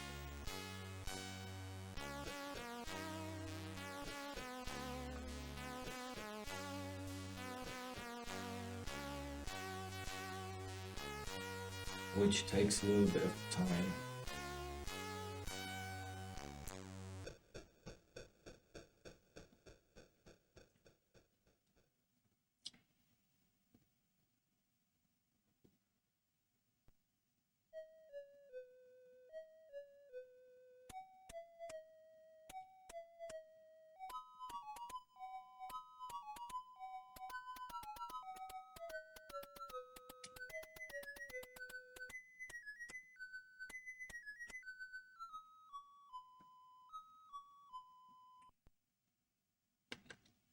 What this is now printing on screen is basically the raw bytes of this program. This is just for like random debugging to see that this thing is progressing.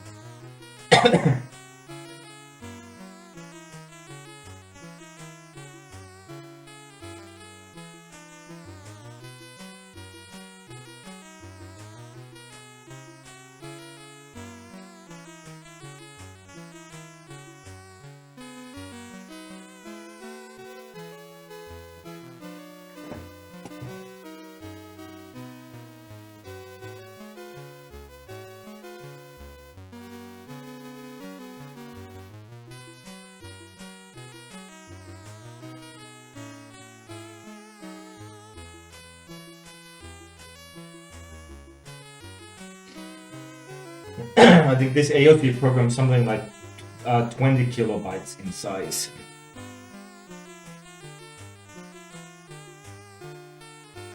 It takes a couple of minutes. to download.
All right. So that's it. So I'm gonna reboot and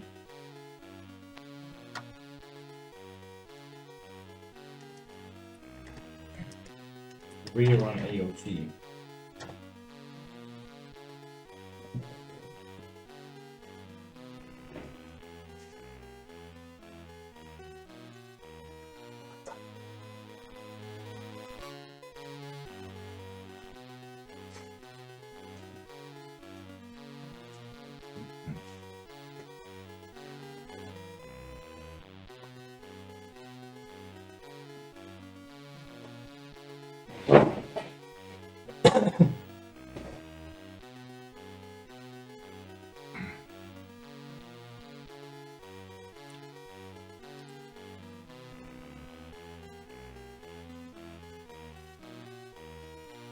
Cool.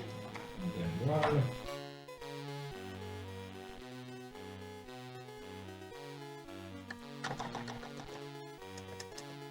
Okay, so second part of the second day.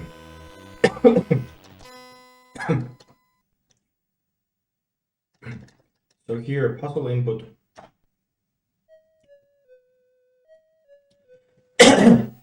Yeah, so the problem was that when I saved this, it would save an extra new line. So basically there were 2 extra new lines here. And that would cause the the loader to parse this last line twice. So let's save this again. 122.input2.txt.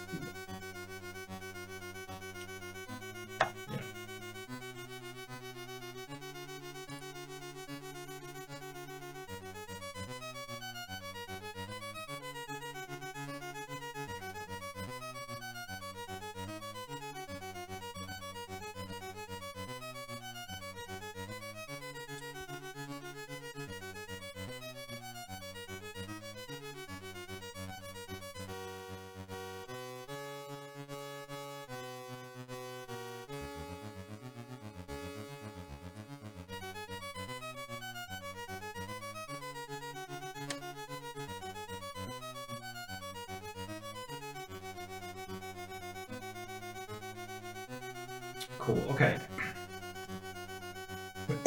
So now I have updated input. And now to get the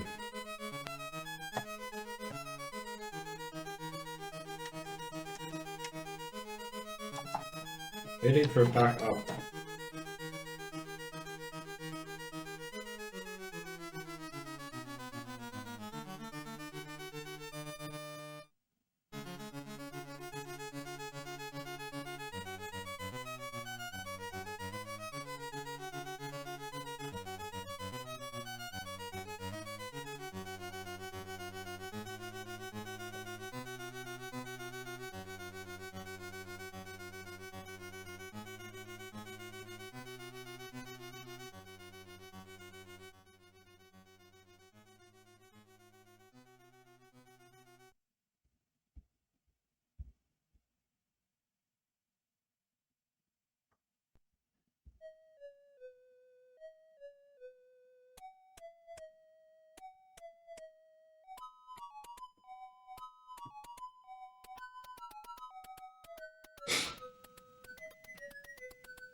Cool.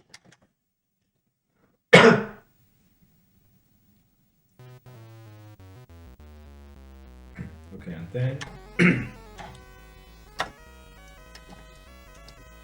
get the code up again. Yeah. So the bug I had, so I was getting these strings from the file, and here basically when when I'm getting an empty string, I just jump over the 5 characters, like basically the game part of it, and this was causing the issue, I think. So, well, janky parsing is janky parsing. So I need to implement the scanf function, so then I can do the proper one. But yeah, now I'm curious to see how this works if I run.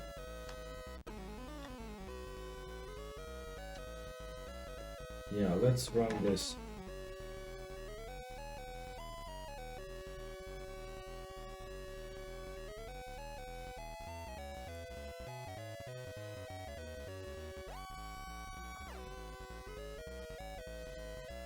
Hello, Junior Roy. How's it going?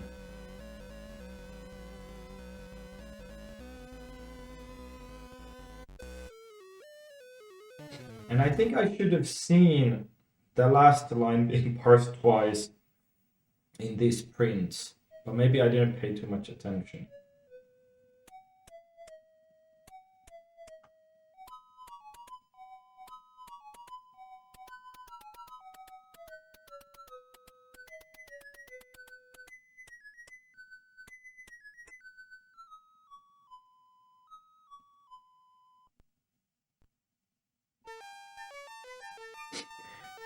Okay, so this time I got 72513. Let me put this back up if I can make this work. Like this.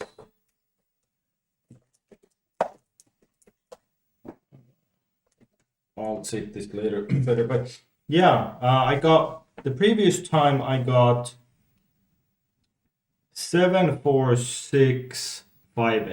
So which the thing said that was too high. So maybe this could be the right thing. So 72513. Let's give this a go. Okay, so program finished. Do I need to save this? I probably don't. So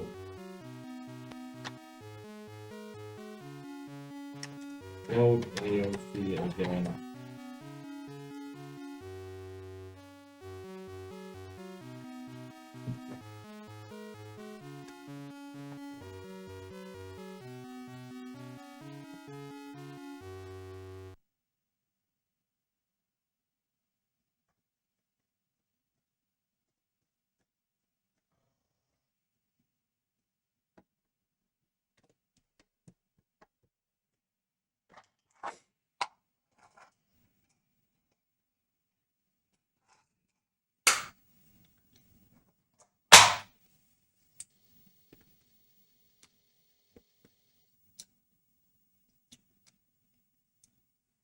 And then run.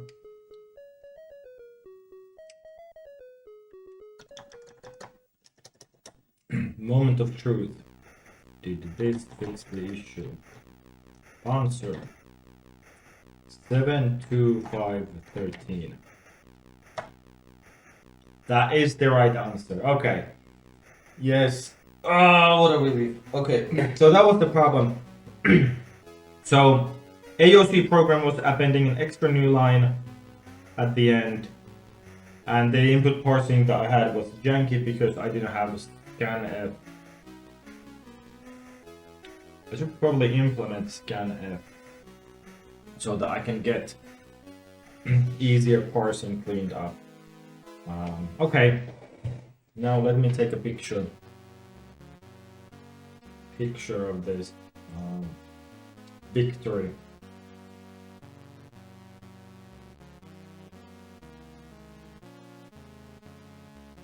Like this. Actually, this such a cable mess. Trying to do this. Okay.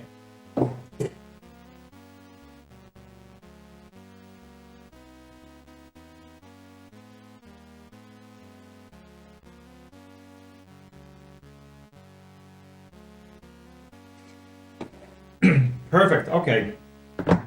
Okay, that is now done. And now I think I have 2 stars here.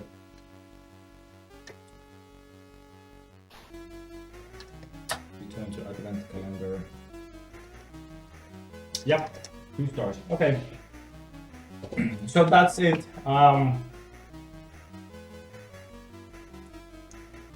For today, and yeah, I will see you then tomorrow for the